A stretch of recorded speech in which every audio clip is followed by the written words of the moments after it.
ഗതികെട്ട ഒരു സ്ഥാപനം. ഇതിനപ്പുറത്തേക്ക് ഒരു കോൺഫിഡൻസ് ഡെവലപ്പ് ചെയ്യുക എന്നുള്ളതാണ്. ജനങ്ങൾക്കും അതുപോലെ ജീവനക്കാർക്കും. ഞാൻ മന്ത്രിയെ വന്നപ്പോൾ മുഖ്യമന്ത്രി എന്നോട് പറഞ്ഞു, എന്തെങ്കിലും ഒരു കാര്യം ചെയ്യണം. ഏത് ബാങ്കിൽ ചെന്ന് ചോദിച്ചാലും ടക്കെന്ന് ലോൺ തരുന്ന തരത്തിലേക്ക് KSRTC മാറ്റി.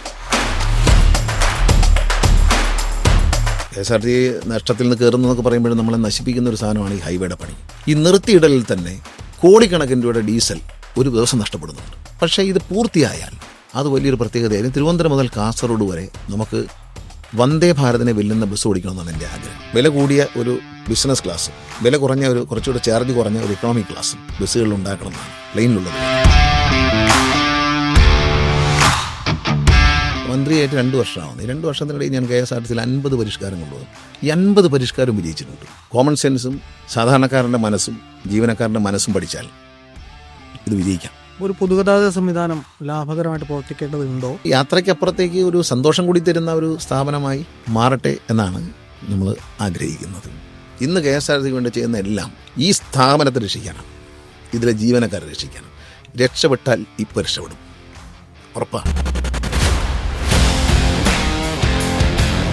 വെള്ളിത്തിരയിൽ നിന്ന് അധികാരത്തിന്റെ വെള്ളി വെളിച്ചത്തിലേക്ക് എന്നത് ഈ മനുഷ്യനെ സംബന്ധിച്ചൊരു ക്ലീശേ അലങ്കാരമല്ല. സിനിമയിലും സീരിയലിലും ശ്രദ്ധിക്കപ്പെട്ടിട്ടും ഇന്ന് അദ്ദേഹം രചിക്കുന്നത് കേരളത്തിന്റെ പൊതുഗതാഗതത്തിൽ പുതിയ ഒരു അധ്യായം. KSRTCയെ കടക്കടിയിൽ നിന്ന് മോചിപ്പിച്ച് നവീകരിക്കാൻ അഹോരാത്രം പ്രയത്നിക്കുന്ന ഗതാഗത മന്ത്രി. റോഡുകളിലും ബസ്സുകളിലും ഒതുങ്ങുന്നതല്ല ആ ദൗത്യം. അത് പൊതുഗതാഗതത്തോടുള്ള ജനങ്ങളുടെ സമീപനത്തെ തന്നെ സ്വാധീനിക്കാനുള്ള ഒരു ഉറച്ച നിലപാടാണ്. കേരള വികസനത്തിന് വേഗമേറ്റാനുള്ള തന്റെ സ്വപ്നങ്ങൾ പങ്കുവച്ച് കേരളത്തിന്റെ ഗതാഗത മന്ത്രി KB ഗണേഷ് കുമാർ.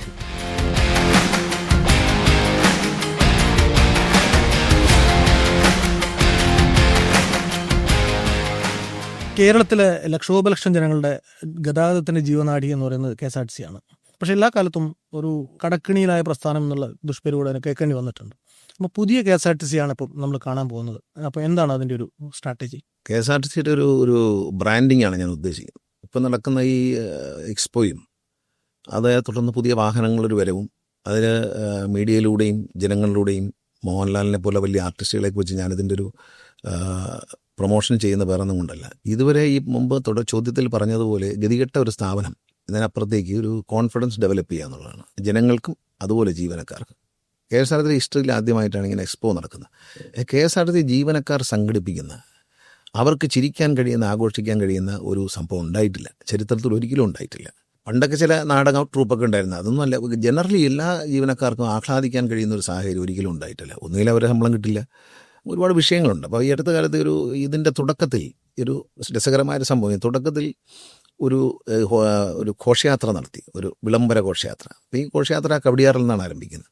അപ്പോൾ കവടിയാറിൽ അവരെല്ലാം സമ്മേളിച്ചു, ജീവനക്കാരെല്ലാം അവരവരുടെ യൂണിഫോം ഇട്ട് സമ്മേളിച്ചു. പ്ലോട്ടുകളൊക്കെ ഉണ്ടായിരുന്നു. അപ്പോൾ അങ്ങനെ അവർ വന്ന് നിൽക്കുമ്പോൾ ഒരു റിട്ടയർഡ് ഉദ്യോഗസ്ഥൻ അതിലേ വന്നു. അപ്പോൾ അദ്ദേഹം ഒരു വനിതാ ജീവനക്കാരി ഇത് മാധ്യമങ്ങളിൽ മുമ്പ് വെളിപ്പെടുത്തിയതാണ്. അപ്പോൾ അദ്ദേഹം ചോദിച്ചു, നിങ്ങളെന്താ എല്ലാവരും ഇവിടെ നിൽക്കുന്നതെന്ന് ചോദിച്ചു. അല്ല, നിങ്ങൾ KSRTCക്കാരാണോ? ഞങ്ങൾ KSRTCക്കാരാണ് എന്ന് പറഞ്ഞു. നിങ്ങളെന്താ അങ്ങനെ ഒത്തുകൂടിയിരിക്കുന്നത് ഇവിടെ? അല്ല, ഞങ്ങളൊരു ഇത് നടക്കുകയാണ്, ഒരു ആട്ടോ ഷോ നടക്കുകയാണ്, അതിനുവേണ്ടി വന്നതാണ് എൻ്റെ ഞാൻ. നിങ്ങൾ സാധാരണ സമരം ചെയ്യാനാണല്ലോ ഒത്തുകൂടുന്നത്, അല്ലാതെ ഒത്തുകൂടി കണ്ടിട്ടില്ലല്ലോ എന്ന് പറഞ്ഞു. ഇത്രയും ആളുകൾ വന്ന് ഈ വണ്ടികൾ കാണുമ്പോൾ എല്ലാവരും ചോദിക്കുന്നൊരു ചോദ്യമുണ്ട്, ഇത് വൃത്തിയായിട്ട് സൂക്ഷിക്കുക എന്നുള്ളതാണ്. ഇത് ജീവനക്കാർ കേൾക്കണം, അവർ കേൾക്കുകയാണ്. ഇത് നശിപ്പിക്കാൻ പാടില്ല എന്നൊരു ചിന്താഗതി അവർക്കുണ്ടാവണം. അതിലൂടെ ഇതിനെ എൻ്റെ വരുമാനം വർദ്ധിപ്പിക്കുകയും ചെലവ് കുറയ്ക്കുകയും ചെയ്തുകൊണ്ട് ഇതിനെ നഷ്ടത്തിൽ നിന്ന് കരകയറ്റാൻ പറ്റും. ഒരുപാട് പുതിയ ബസ്സുകൾ കൊണ്ട് വരുന്നുണ്ട്. അപ്പം ഒരുപാട് വലിയ എക്സ്പെൻസ് ആണ്, പർച്ചേസ് ആണ്. അതിൻ്റെ ഒരു റിട്ടേൺ ഓഫ് ഇൻവെസ്റ്റ്മെൻറ്റ് എങ്ങനെയാണ് പ്ലാൻ ചെയ്യുന്നത്? തീർച്ചയായിട്ടും കിട്ടും. കാരണം എന്ന് വെച്ചാൽ ഇന്ന് നമ്മൾ AC ഇല്ലാത്ത ഒരു വണ്ടിയിൽ, ഉദാഹരണത്തിന് കൊട്ടാരക്കര ഗണപതി ക്ഷേത്രം മൂകാംബിക എന്നൊരു ബസ്സുണ്ട്. ഈ ബസ് AC ഇല്ലാതാണ്, ഒരു ഡീലക്സ് ബസ്സാണ് പോകുന്നത്. ഇരുന്ന് പോകാനുള്ള സംവിധാനമേ ഉള്ളൂ അതിനകത്ത്. അതിൻ്റെ റേറ്റ് വ്യത്യാസമുണ്ട്. പക്ഷെ നമ്മളതിന് പകരം സൗകര്യം കൂട്ടിക്കൊണ്ട് ഈ സെയിം ബസ് എയർ കണ്ടീഷൻ ആക്കുകയാണ്. സ്ലീപ്പറും ഉണ്ട്. അപ്പോൾ ഇവിടെ നിന്ന് മൂകാംബിക വരെ എത്തണം. അത്രയും ദൂരം യാത്ര ചെയ്യുമ്പോൾ സ്ലീപ്പറും ഉണ്ട്, സീറ്റും ഉണ്ട്, ഏത് വേണമെങ്കിലും എടുക്കാം. അപ്പോൾ അത് പുഷ് ബാക്ക് ചെയ്യാവുന്ന നല്ല സീറ്റാണ്.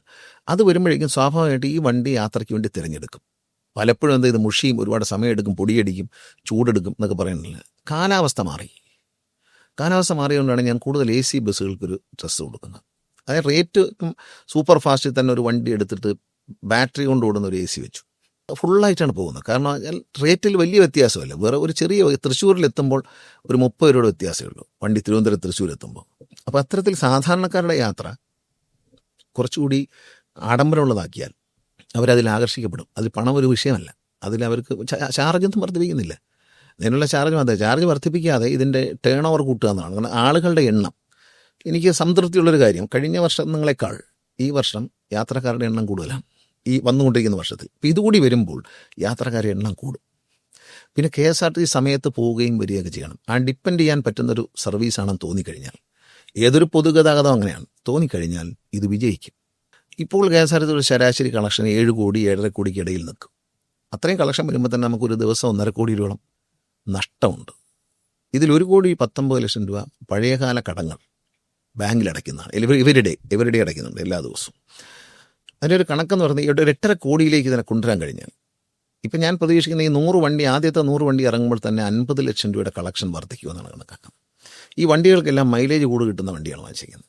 ഭൂരിപക്ഷം വണ്ടികളും വോൾവോ അടക്കം മുൻപ് കാലങ്ങളിൽ കിട്ടിയിരുന്ന വോൾവോ ബസ്സിനേക്കാൾ മൈലേജ് കൂടുന്ന ടെക്നോളജിയാണ് എടുത്തിരിക്കുന്നത്. ലേറ്റസ്റ്റ് ടെക്നോളജി അതാണ്. അപ്പോൾ അവർ അന്ന് 3.5 കിട്ടുന്നെങ്കിൽ ഇപ്പം 4 മേളിൽ കിട്ടും. അതിൽ തന്നെ, ആ വലിയ വണ്ടിയിൽ തന്നെ. സൂപ്പർ ഫാസ്റ്റിൻ്റെ ഒരു മൈലേജ് എന്ന് പറയുന്നത് ഒരു ലിറ്റർ ഡീസലിന് 4 താഴെയാണ്. ചിലപ്പോൾ 3 കിട്ടും, 3.5 കിട്ടുമാണ്. ഇപ്പോൾ പുതിയ വന്ന സൂപ്പർ ഫാസ്റ്റിൽ നമുക്കൊരു 5 അടുപ്പിച്ച് കിട്ടും. അപ്പോൾ ആ ഒരു ചെറിയ വ്യത്യാസം എന്ന് പറയുന്നത് വലിയൊരു വ്യത്യാസമാണ്. ആ വ്യത്യാസം വരുമ്പോൾ നമുക്ക് ഈ 50 ലക്ഷം രൂപയെങ്കിലും വർദ്ധിക്കും. ജീവനക്കാരെ സഹകരിച്ച് ജനങ്ങളും ഇതിൽ വിശ്വസിച്ചാൽ യാത്രക്കാരെ എണ്ണം കൂടി 8.5 കോടി രൂപയിലേക്ക് ഇത് വരും. 8.5 കോടി രൂപയിലേക്ക് നമുക്ക് എത്തിക്കാൻ കഴിഞ്ഞാൽ ഇന്ന് നിലവിലുള്ള നഷ്ടം കുറച്ച് KSRTC എവരി ഡേ ഒന്നുകിൽ ബ്രേക്ക് ഇവനാക്കാം. നഷ്ടവുമില്ല, ലാഭമില്ല. ഇന്നത്തെ കളക്ഷൻ, അത് ഇന്നത്തെ വരവും ഇന്നത്തെ ചിലവും, ഈ ബാങ്ക് ലോൺ അടക്കം, repayment of the bank loan, ഇതടക്കം KSRTC നമുക്ക് നഷ്ടത്തിൽ നിന്ന് മാറ്റിയിട്ട് എവരി ഡേ ഇതൊരു ലാഭത്തിലോ അല്ലെങ്കിൽ ലാഭവും നഷ്ടമില്ലാത്ത പൊസിഷനിലേക്ക് വരാൻ 8.5 കോടി രൂപ നമുക്ക് കളക്ട് ചെയ്യണം. അപ്പോൾ അതിലേക്ക് കൊണ്ടുവരാനുള്ള ശ്രമമാണ് നടത്തുന്നത്. മുൻകാലങ്ങളിൽ ബസ്സുകളുടെ തെരഞ്ഞെടുപ്പ് വലിയ പ്രശ്നമായിരുന്നു. അപ്പോൾ പലയിടത്തുനിന്നും ചിലപ്പം പുതിയ പദ്ധതിയുടെ ഭാഗമായി കിട്ടിയ ബസ്സുകളായിരിക്കും, പക്ഷേ നമ്മുടെ നിരത്തുകൾക്ക് ചിലപ്പോൾ യോജിക്കുന്നതായിരിക്കില്ല. അപ്പോൾ ഇപ്രാവശ്യം ഞാൻ ശ്രദ്ധിച്ചുള്ളൊരു മാറ്റം എന്ന് പറയുന്നത് ഈ നമുക്ക് വേണ്ട ബസ്സുകൾ തന്നെയാണ് വാങ്ങിക്കാൻ ശ്രമിച്ചിട്ടുള്ളത്, അല്ലേ? അതെന്താ തീരുമാനം? അത് ഞാൻ തന്നെയാണ് ചെയ്തത്. കാരണം ഞാനതൊരു ഇന്ത്യക്ക് പുറത്ത് പല രാജ്യങ്ങളിൽ യാത്ര ചെയ്തിട്ടുള്ളപ്പോൾ അവിടെ കണ്ടിട്ടുള്ള സൗകര്യങ്ങൾ, അതായത് അവിടെ നമ്മളിപ്പം പല ചാനലിലും നമ്മൾ ഈ ബ്ലോഗർമാരുടെ യാത്ര തന്നെ കാണുമ്പോൾ നമുക്ക് കാണുന്ന ബസ്സുകളും യാത്രകളും റോഡുകളൊക്കെ ഉണ്ട്. ആ സാധനം ഇവിടെ കോപ്പി ചെയ്യുകയാണ് ചെയ്തത്. വിദേശ രാജ്യങ്ങളിൽ കിട്ടുന്ന ഒരു പ്രവാസിക്ക് അത് അറിയാൻ പറ്റും. വിദേശ രാജ്യങ്ങളിൽ കിട്ടുന്ന ഒരു സൗകര്യം നമ്മുടെ നാട്ടിലേക്ക് കൊണ്ടുവരുമ്പോൾ, ഇപ്പം നമ്മൾ വാങ്ങിയ വാഹനങ്ങൾ കാണുമ്പോൾ കേരളത്തിലെ ജനങ്ങൾ, ഈ ഓട്ടോ ഷോയിൽ പങ്കെടുക്കാൻ വന്ന ആൾക്കാർ വളരെ സർപ്രൈസ്ഡാണ്. ഇത്രയൊക്കെ നല്ല സാധനങ്ങൾ നമുക്ക് പറ്റുമോ എന്നുള്ളതാണ്. ഇന്ന് ഇന്ത്യയിൽ കിട്ടുന്ന ഏറ്റവും സൗകര്യങ്ങളും ക്വാളിറ്റി ഉള്ളതുമായ സാധനമാണ് വാങ്ങിച്ചിരിക്കുന്നത്. അതിലൊരു വിട്ടുവീഴ്ച ചെയ്തില്ല. കാരണം അന്യരാജ്യങ്ങളിൽ ചെല്ലുമ്പോൾ നമ്മൾ മലയാളികൾക്ക് കിട്ടുന്ന സൗകര്യങ്ങളെ കുറിച്ച് ഓർത്ത് അവർ സന്തോഷിക്കാറുണ്ട്. അപ്പോൾ നമ്മൾ തമിഴ്നാട്ടിൽ കയറുമ്പോൾ പറയാറുണ്ട്, എന്ത് നല്ല റോഡാണ്, നമ്മുടെ നാട്ടിലില്ലല്ലോ എന്ന് പറയും. അങ്ങനെ പറയുന്നത് ഒഴിവാക്കണം. അപ്പം നമ്മുടെ നാട്ടിലെല്ലാം ഉണ്ട് എന്നുള്ളതാണ്. നമുക്ക് വിദേശത്ത് പോയി ജീവിക്കാൻ പറ്റത്തില്ല എല്ലാവർക്കും. ഇവിടെ ജീവിക്കുന്നവർക്ക് എല്ലാ സൗകര്യവും ഉണ്ട്. അവിടെ പ്രവാസികളായിരിക്കുന്നവർ മടങ്ങി വരുമ്പോൾ അവർക്ക് ഇതിനകത്ത് യാത്ര ചെയ്യണം. അവിടെ കിട്ടുന്ന എല്ലാ സൗകര്യവും ഇവിടെ കിട്ടണം. അതുകൊണ്ടാണ് ഒരുപാട് പരിഷ്കാരങ്ങൾ കൊണ്ടുവന്നത്. ഞാൻ ഈ മന്ത്രിയായിട്ട് 2 വർഷമാവുന്നു. ഈ 2 വർഷത്തിനിടയിൽ ഞാൻ KSRTCയിൽ 50 പരിഷ്കാരം കൊണ്ടുവന്നിട്ട് സന്തോഷത്തോടെ പറയുകയാണ്. ജീവനക്കാരുടെ ഒരു സഹകരണവും ഒരു ഭാഗ്യവുമായിരിക്കാം. ഈ 50 പരിഷ്കാരം വിജയിച്ചിട്ടുണ്ട്. ദീർഘവീക്ഷണത്തോടെ ഞാൻ ചെയ്തൊരു കാര്യമാണ് ഒരു ഡ്രൈവിംഗ് സ്കൂൾ തുടങ്ങുക എന്നുള്ളത്. ഇന്ത്യയിൽ ഒരു ട്രാൻസ്പോർട്ട് കോർപ്പറേഷനോ ഒരു ഗതാഗത വകുപ്പിനോ സ്വന്തമായി ഡ്രൈവിംഗ് സ്കൂളില്ല. ചില ട്രെയിനിങ് സെൻറ്ററുകളൊക്കെ കേന്ദ്ര ഗവൺമെൻറ് കൊടുക്കുന്നതൊക്കെ ഉണ്ടെന്നുള്ള ശരിയാണ്. അത് കേരളത്തിലും ഉണ്ടായിരുന്നു. പക്ഷേ സ്വന്തമായി ബേസിക് ഡ്രൈവിംഗ് പഠിപ്പിക്കുന്ന സ്ഥലങ്ങൾ, ഈ ബേസിക് ഡ്രൈവിംഗ് പഠിക്കുക എന്ന് പറഞ്ഞാൽ അത് ക്വാളിറ്റി ഇല്ലാത്ത ലൈസൻസുമായി ആളുകൾ റോഡിലിറങ്ങുക. ഈ ക്വാളിറ്റി, യാതൊരു ക്വാളിറ്റിയും ഇല്ലാത്ത ലൈസൻസ് എന്ന് പറയുന്നത് റേഷൻ കാർഡ് പോലെ നൽകേണ്ട ഒരു സാധനമല്ല. ഡ്രൈവിംഗ് ലൈസൻസ്, റേഷൻ കാർഡ് എല്ലാവർക്കും അവൈലബിൾ ആക്കണം. അതൊരു ഭരണാധികാരികളുടെ ചുമതലയാണ് ഗവൺമെൻറ്റിന്. ഇതങ്ങനെ എല്ലാവർക്കും അവൈലബിൾ ആക്കേണ്ട സാധനമല്ല. ഇത് കിട്ടാൻ പ്രയാസമുള്ളൊരു സാധനമാണ്. ഇത് നഷ്ടപ്പെട്ടാൽ കുഴപ്പമുണ്ടെന്ന് തോന്നണം. അല്ലാത്ത പക്ഷം ഇത് യാതൊരു ഡിസിപ്ലിനും ഇല്ലാതെ ഡ്രൈവിംഗ് ആളുകളെ കൊല്ലുകയാണ്. ഇതിപ്പം ലൈസൻസ് ടു കിൽ എന്ന് പറയുന്ന സാധനമാണ് ഇപ്പോൾ കിട്ടിയിരിക്കുന്നത്. കാരണം ഇടിച്ചു കൊന്നാൽ ജയിലിൽ പോയി കിടക്കേണ്ടാത്ത, അഴിയണ്ടാത്ത ഒരേ ഒരു കൊലപാതകം എന്ന് പറയുന്നത് വണ്ടി ഇടിച്ചു കൊല്ലലാണ്. അപ്പോൾ ഒരു ദിവസം 124 ലൈസൻസ്, ഞാൻ മന്ത്രിയായി വരുമ്പോൾ 124 ലൈസൻസ് 125 പേരെ പരിശോധിക്കുകയും ആരാണ് ഒരാളാണെന്ന് ആലോചിക്കുന്നത്. ഒരു ഉദ്യോഗസ്ഥൻ രാവിലെ 8:30 മണിക്കും 9 മണിക്കാണ് തുടങ്ങുന്നത്. 8:30 എന്ന് കൂട്ടാം, 8:30 വേണ്ട 8 മണിക്ക് കൂട്ടിക്കൊള്ളൂ. 8 മണി മുതൽ 1:30 മണി വരെ, 1 മണി വരെ പോകും. ഒരു വാദത്തിന് വേണ്ടി 2 മണിക്കൂർ, 2 മണി വരെ വയ്ക്കുക. 8 മുതൽ 2 വരെ ആണ് അദ്ദേഹം പരിശോധിക്കുന്നത്. എന്നാൽ 125 ലൈസൻസ് പരിശോധിച്ചതിൽ 124 പേർക്കും അദ്ദേഹം ലൈസൻസ് പാസ്സാക്കി കൊടുത്തിട്ടുണ്ട്. ഇവർക്ക് ആർക്കും വണ്ടി ഓടിക്കാൻ അറിയില്ല. ഈ കൊടുത്ത ലൈസൻസിന് യാതൊരു വാല്യൂ ഇല്ല. ഈ ഉദ്യോഗസ്ഥൻ്റെ ഒരു അഴിമതിയാണ്. അയാൾ 125 പേരെ പരിശോധിച്ചു. അത് മനുഷ്യസാധ്യമാണോ? ഈ വ്യക്തി തന്നെ ഉച്ചയ്ക്ക് ശേഷം 42 പേർക്ക് 42 വണ്ടികൾ പരിശോധിച്ചു, ഫിറ്റ്നസ്. ഇതേ ഉദ്യോഗസ്ഥൻ തന്നെ ഉച്ചയ്ക്ക് ശേഷം 12 പേർക്ക് ഹെവി ലൈസൻസ് ഇഷ്യൂ ചെയ്തു. അമാനുഷികമായ ശക്തിയുള്ള ആളുകളാണ്. അപ്പോൾ അമാനുഷികമായ കഴിവുള്ള ഇവരെ നമ്മൾ പ്രോത്സാഹിപ്പിക്കണം. കാരണം അതുകൊണ്ടാണ് ഞാൻ വിചാരിച്ചത് അങ്ങനെ കൊടുക്കുന്നില്ല എന്ന് തീരുമാനിച്ചു. നമ്പർ കുറച്ചു. ഒരു ദിവസം ഇത്ര ടെസ്റ്റേ പാടുള്ളൂ, 40 ടെസ്റ്റ് കൂടുതൽ പാടില്ല. അതിനെതിരായിട്ട് കോടതിയെ സമീപിച്ചു. ബഹുമാനപ്പെട്ട കോടതി പറഞ്ഞു അതിലിടപെടില്ല, അത് മതി എന്ന് പറഞ്ഞു. കാരണം കോടതിക്ക് അതറിയാം. കാരണം ഇതുപോലെ ഇത് ഉദാരമായി കൊടുക്കേണ്ട ഒരു സാധനമല്ല ഇത്. അപ്പോൾ അതുകൊണ്ട് ആ ഒരു കാര്യം എനിക്ക് വലിയ സന്തോഷമായി തോന്നിയിട്ടുണ്ട്. പിന്നെ ബഡ്ജറ്റ് ടൂറിസത്തിൽ മൂന്നാറിലെ ഡബിൾ ഡെക്കർ ഇങ്ങനെ കുറേ, പിന്നെ പ്രീമിയം സൂപ്പർ ഫാസ്റ്റ് എന്നൊരു പുതിയ ബസ് കാറ്റഗറി കൊണ്ടുവന്നു, എയർ കണ്ടീഷൻ ചെയ്ത ചെറിയ വണ്ടി, 40 സീറ്റുള്ള വണ്ടി. അതൊക്കെ വിജയമാണ്. ഓരോ ദിവസവും അത് ലാഭത്തിലാണ്. അത് അങ്ങനെ കുറേ പരിഷ്കാരങ്ങളുണ്ട്, ചെറുതും വലുതുമായ ഒരുപാട്. പിന്നെ കമ്പ്യൂട്ടറൈസേഷനാണ്. KSRTCയുടെ പർച്ചേസ്, പേയ്മെൻറ്റ്, ഇൻവെൻട്രി സിസ്റ്റം മുഴുവൻ കമ്പ്യൂട്ടറൈസ്. മുഖ്യമന്ത്രി പ്രഖ്യാപിച്ച ഡിജിറ്റലൈസേഷനുണ്ട്, ടോട്ടൽ ഡിജിറ്റലൈസേഷൻ. ഒരു പക്ഷേ കേരളത്തിലെ ഒരു ഡിപ്പാർട്ട്മെൻറ്റ് അല്ലെങ്കിൽ ഇന്ത്യയിലെ ഒരു ഡിപ്പാർട്ട്മെൻറ്റ് ഇത്രയധികം ഡിജിറ്റലൈസ് ചെയ്യുന്നത് നമ്മൾ മാത്രമായിരിക്കും. നമ്മുടെ ഇനി ഓപ്പറേഷൻ പോലും, അതാണ് അടുത്ത പരിഷ്കാരം. ഈ സോഫ്റ്റ്വെയറുകളെല്ലാം എൻ്റെ പരിഷ്കാരം. വാടക പിരിക്കുന്നത് സോഫ്റ്റ്വെയറാണ്. KSRTC ബസ് സ്റ്റേഷനിലെ വാടക കറക്റ്റായിട്ട് കണക്ട് ചെയ്യുന്നതും അത് കളക്ട് ചെയ്തില്ലെങ്കിൽ അത് അലാം തരുന്നതുമായ സിസ്റ്റം അത് നമ്മൾ ഉണ്ടാക്കിയതാണ്. ഈ 50 പരിഷ്കാരങ്ങളിൽ പെടുന്ന കാര്യമാണ് ഇതെല്ലാം. വാടക പിരിക്കുന്നത്, കൊറിയർ സർവീസിനെ ശക്തമായൊരു കമ്പ്യൂട്ടർ ശൃംഖലയിലേക്ക് മാറ്റി. പിന്നെ അക്കൗണ്ട്സ് മുഴുവൻ മാറ്റിയാണ്. പിന്നെ ഈ ഡ്രൈവിംഗ് സ്കൂളിൽ ഇന്ന് എന്ത് ലാഭമുണ്ടെന്ന് ഒരു സ്വിച്ച് അടിച്ചാൽ കാണാൻ പറ്റും. കാരണം അതാത് എൻട്രി ചെയ്താണ് പോകുന്നത്. ഓരോ ഡ്രൈവിംഗ് സ്കൂളിൽ നിന്നും പെട്രോൾ അടിക്കുന്ന പൈസ, കിട്ടുന്ന ഫീസ്, ഇതെല്ലാം വരികയാണ്. അപ്പോൾ അങ്ങനെ അക്കൗണ്ടബിലിറ്റി ഉണ്ടാക്കുകയാണ്. അപ്പോൾ KSRTCയുടെ ഒരു കണക്കെന്ന് പറയുന്നത്, സാധാരണ ഈ പൊതുമേഖലാ സ്ഥാപനങ്ങൾ 2015 കണക്ക് പോലും ഇതുവരെ കൊടുത്തു കാണത്തില്ല. പക്ഷേ KSRTC ഏതാണ്ട് 2023 വരെയുള്ള എല്ലാ കണക്കുകളും അക്കൗണ്ടന്റ് ജനറലിന് സമർപ്പിച്ചു കഴിഞ്ഞു. കാരണം റെഗുലറൈസ് ചെയ്യാൻ വരവും ചെലവും ലാഭനഷ്ടങ്ങളും ഒറ്റ വിരൽത്തുമ്പിൽ കാണണം എന്നാണ് ലക്ഷ്യം. കാർഡുകൾ വന്നു, ഡിജിറ്റൽ കാർഡ് വന്നു, കുഞ്ഞുങ്ങളുടെ school pass, bus pass digitalise ചെയ്തു, കാർഡാക്കി, സ്മാർട്ട് കാർഡാക്കി. പിന്നെ വണ്ടി വരുന്നത് കാണാൻ പറ്റുന്ന ഒരു സംവിധാനം, വണ്ടി എപ്പോൾ എത്തും, അവൈലബിലിറ്റി എൻക്വയറിയിൽ വിളിച്ച് ചോദിക്കാതെ നമ്മുടെ മൊബൈൽ ഫോണിൽ തന്നെ കാണാനുള്ള സൗകര്യം, ടോട്ടൽ ഡിജിറ്റലൈസേഷൻ. അടുത്തതായി വരുന്നത് ഇന്ത്യയിൽ ആരും ചെയ്യാത്ത, ഇന്ത്യക്ക് പുറത്ത് ചെയ്തിട്ടുണ്ടോ എന്ന് എനിക്കറിയത്തില്ല, ഇന്ത്യയിൽ ഒരു ട്രാൻസ്പോർട്ട് കോർപ്പറേഷനും ഇല്ലാത്ത ഒരു ഓപ്പറേറ്റിംഗ് സോഫ്റ്റ്വെയറാണ്. വണ്ടി എങ്ങനെ ഓപ്പറേറ്റ് ചെയ്യണമെന്ന് വണ്ടി അത് പറഞ്ഞു തരും. AI അസിസ്റ്റഡ് ആയിട്ടുള്ളൊരു സോഫ്റ്റ്വെയറാണ് നമ്മൾ ഇൻട്രൊഡ്യൂസ് ചെയ്യുന്നത്. അത് ഉടനെ ഇൻട്രൊഡ്യൂസ് ചെയ്യും, സാധനം ഒരു മാസത്തിനുള്ളിൽ ഇൻട്രൊഡ്യൂസ് ചെയ്യും. അതാണ് ഇനി ഡിജിറ്റലൈസ് ചെയ്യാനുള്ള ഒരേ ഒരു സ്ഥലം, അത് മാത്രമേ ഉള്ളൂ. പിന്നെ അക്കൗണ്ട്സിൻ്റെ നടക്കുന്നുണ്ട്. ഇത് രണ്ടുമായി തീരാനുള്ളൂ, ബാക്കിയെല്ലാം റെഡി ആയിട്ടുണ്ട്. വണ്ടി എങ്ങനെ ഓപ്പറേറ്റ് ചെയ്യണമെന്നുള്ള വണ്ടി എങ്ങനെ ഓപ്പറേറ്റ് ചെയ്ത് പറഞ്ഞു തരും. അപ്പോൾ ഇപ്പം ബാബു എന്നോട് പറയാണ് തിരുവനന്തപുരത്ത് നിന്ന് കോഴിക്കോടേക്ക് ഒരു വണ്ടി വേണം എന്ന് ആവശ്യപ്പെടേണ്ട. അപ്പം നമ്മൾ ഇതിൽ ഈ സിസ്റ്റത്തിൽ നോക്കുമ്പോൾ ഈ വണ്ടിക്കുള്ള പോസിബിലിറ്റി ഉണ്ടെന്ന് അത് പറയും. ഉണ്ടെങ്കിൽ ടൈം അത് തരും. അതായത് മറ്റു വണ്ടികളുമായി ബഞ്ച് ചെയ്യാതെ വരിവരിയായിട്ട് പോകുന്നുള്ള പരാതി എല്ലാവരും ഈ KSRTC ചുമ്മാണോ നഷ്ടത്തിലാവുന്നത്, ഇതിങ്ങനെ വരിവരിയായിട്ട് പോവില്ലേ എന്ന് സാധാരണക്കാരായ ജനങ്ങൾ ചോദിക്കാറുണ്ട്. ഇത് ഒഴിവാകും ഇത് വരുന്നതോടെ. അതായത് 24 hours ഒരു ആർട്ടിഫിഷ്യൽ ഇൻ്റലിജൻസ് ഇതിനുള്ളിൽ വർക്ക് ചെയ്തുകൊണ്ടിരിക്കും. അതോടൊപ്പം തന്നെ ഇതുവരെ 5 വർഷമായി നമുക്ക് കിട്ടിയിട്ടുള്ള കളക്ഷൻ ഡീറ്റെയിൽസ് ഓരോ ദിവസവും ഓരോ മാസവും അങ്ങനെ അതെടുക്കും. അതും കൂടി ഉൾപ്പെടുത്തി ഈ വണ്ടി മൂവ് ചെയ്യുമ്പോൾ ഇപ്പോൾ എല്ലാത്തിനും GPS ഉണ്ട്. അപ്പം GPS മൂവ്മെൻ്റ് അനുസരിച്ച് വണ്ടികൾ അടുത്തടുത്ത് പോകുന്നുണ്ടെന്ന് കാണാൻ പറ്റും.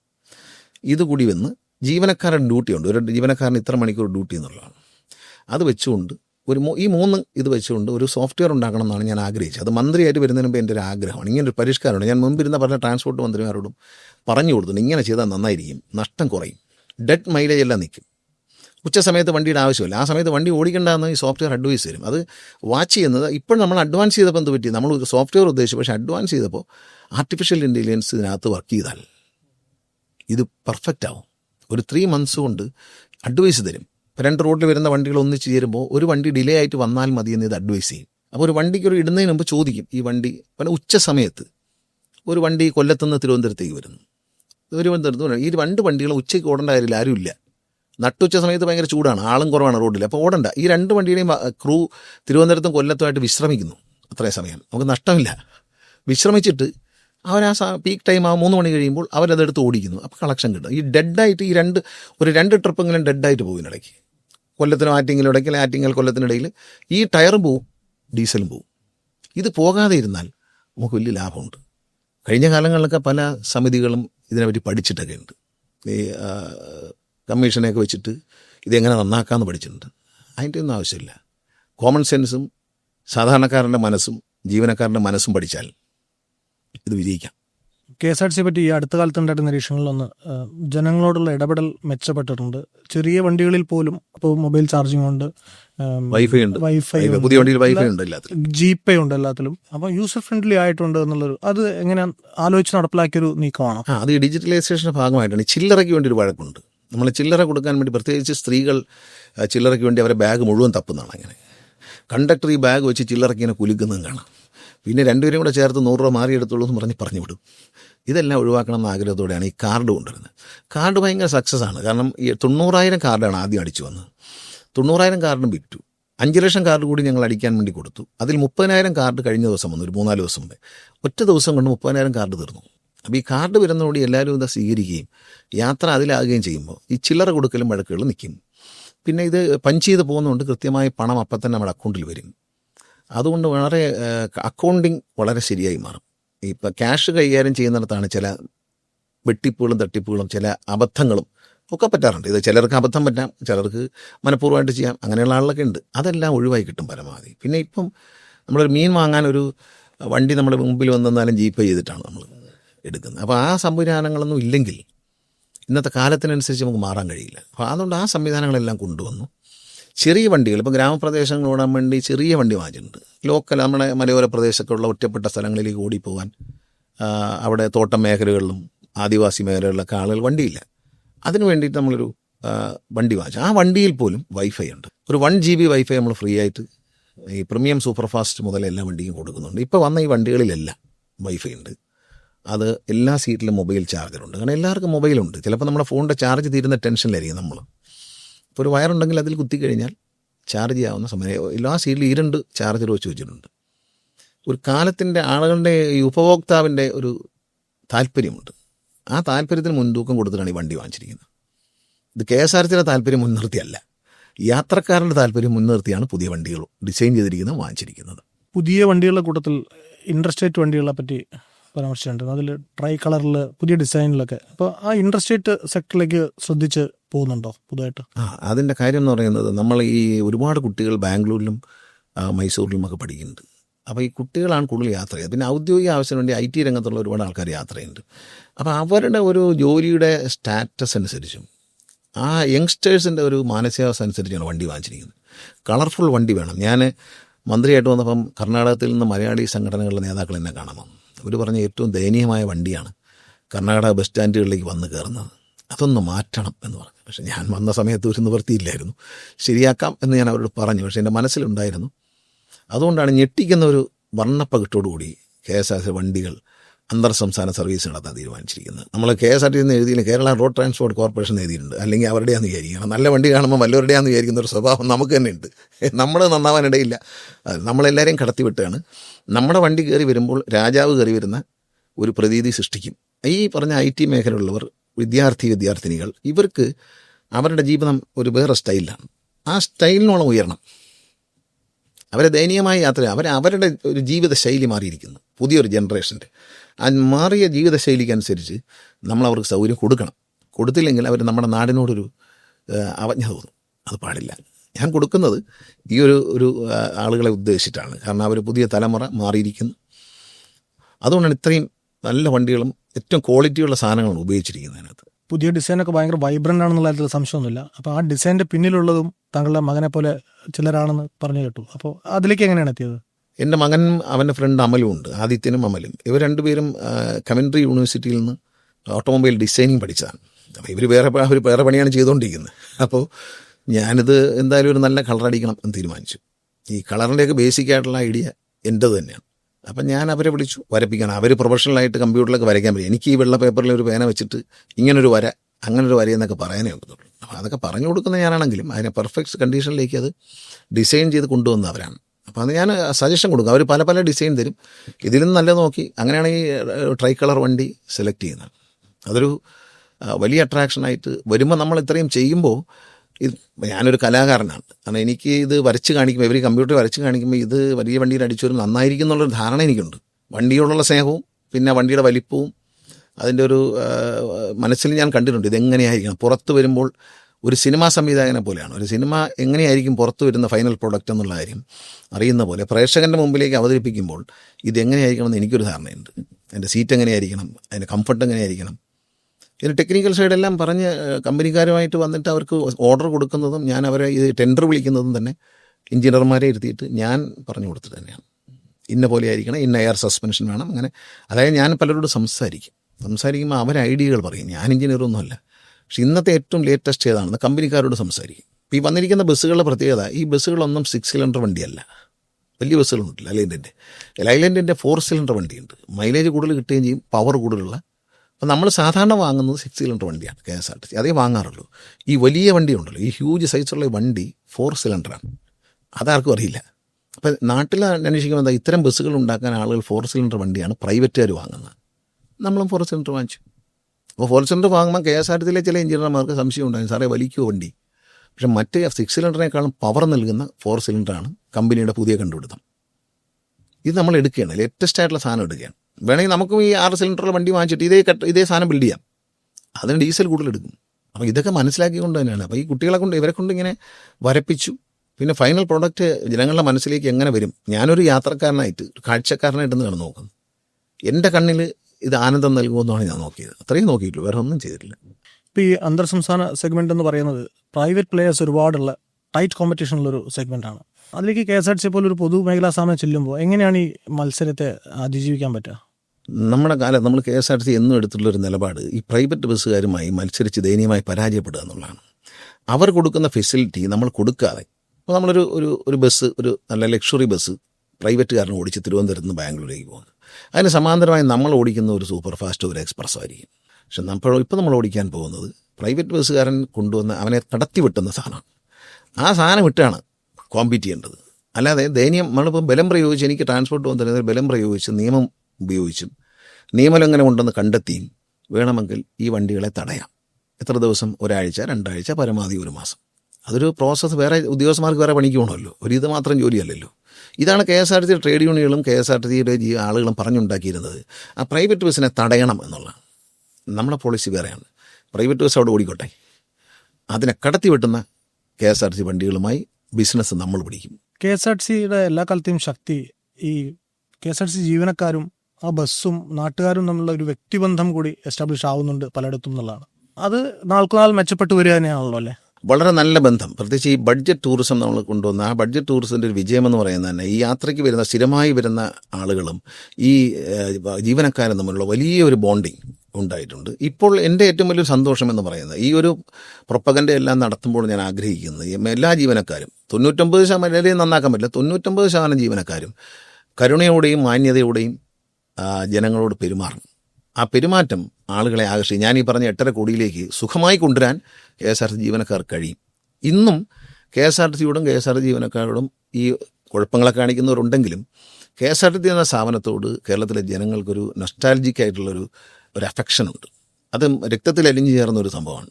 അത് ഒരു KSRTC ബസ് എന്തൊക്കെ വണ്ടി ഇടിച്ച് ആളെ കൊല്ലുന്നു, സൂപ്പ് അങ്ങനെയാണ് ഇങ്ങനെയാണെന്നൊക്കെ പറഞ്ഞാലും അടിസ്ഥാനപരമായി ഇതിനോട് വിഷയം നിർത്തുന്ന ഇഷ്ടമല്ല, ഇതില്ലാതാകുന്ന ഇഷ്ടമല്ല, ഇത് കാണാൻ ആർക്കും ഇഷ്ടക്കുറവില്ല.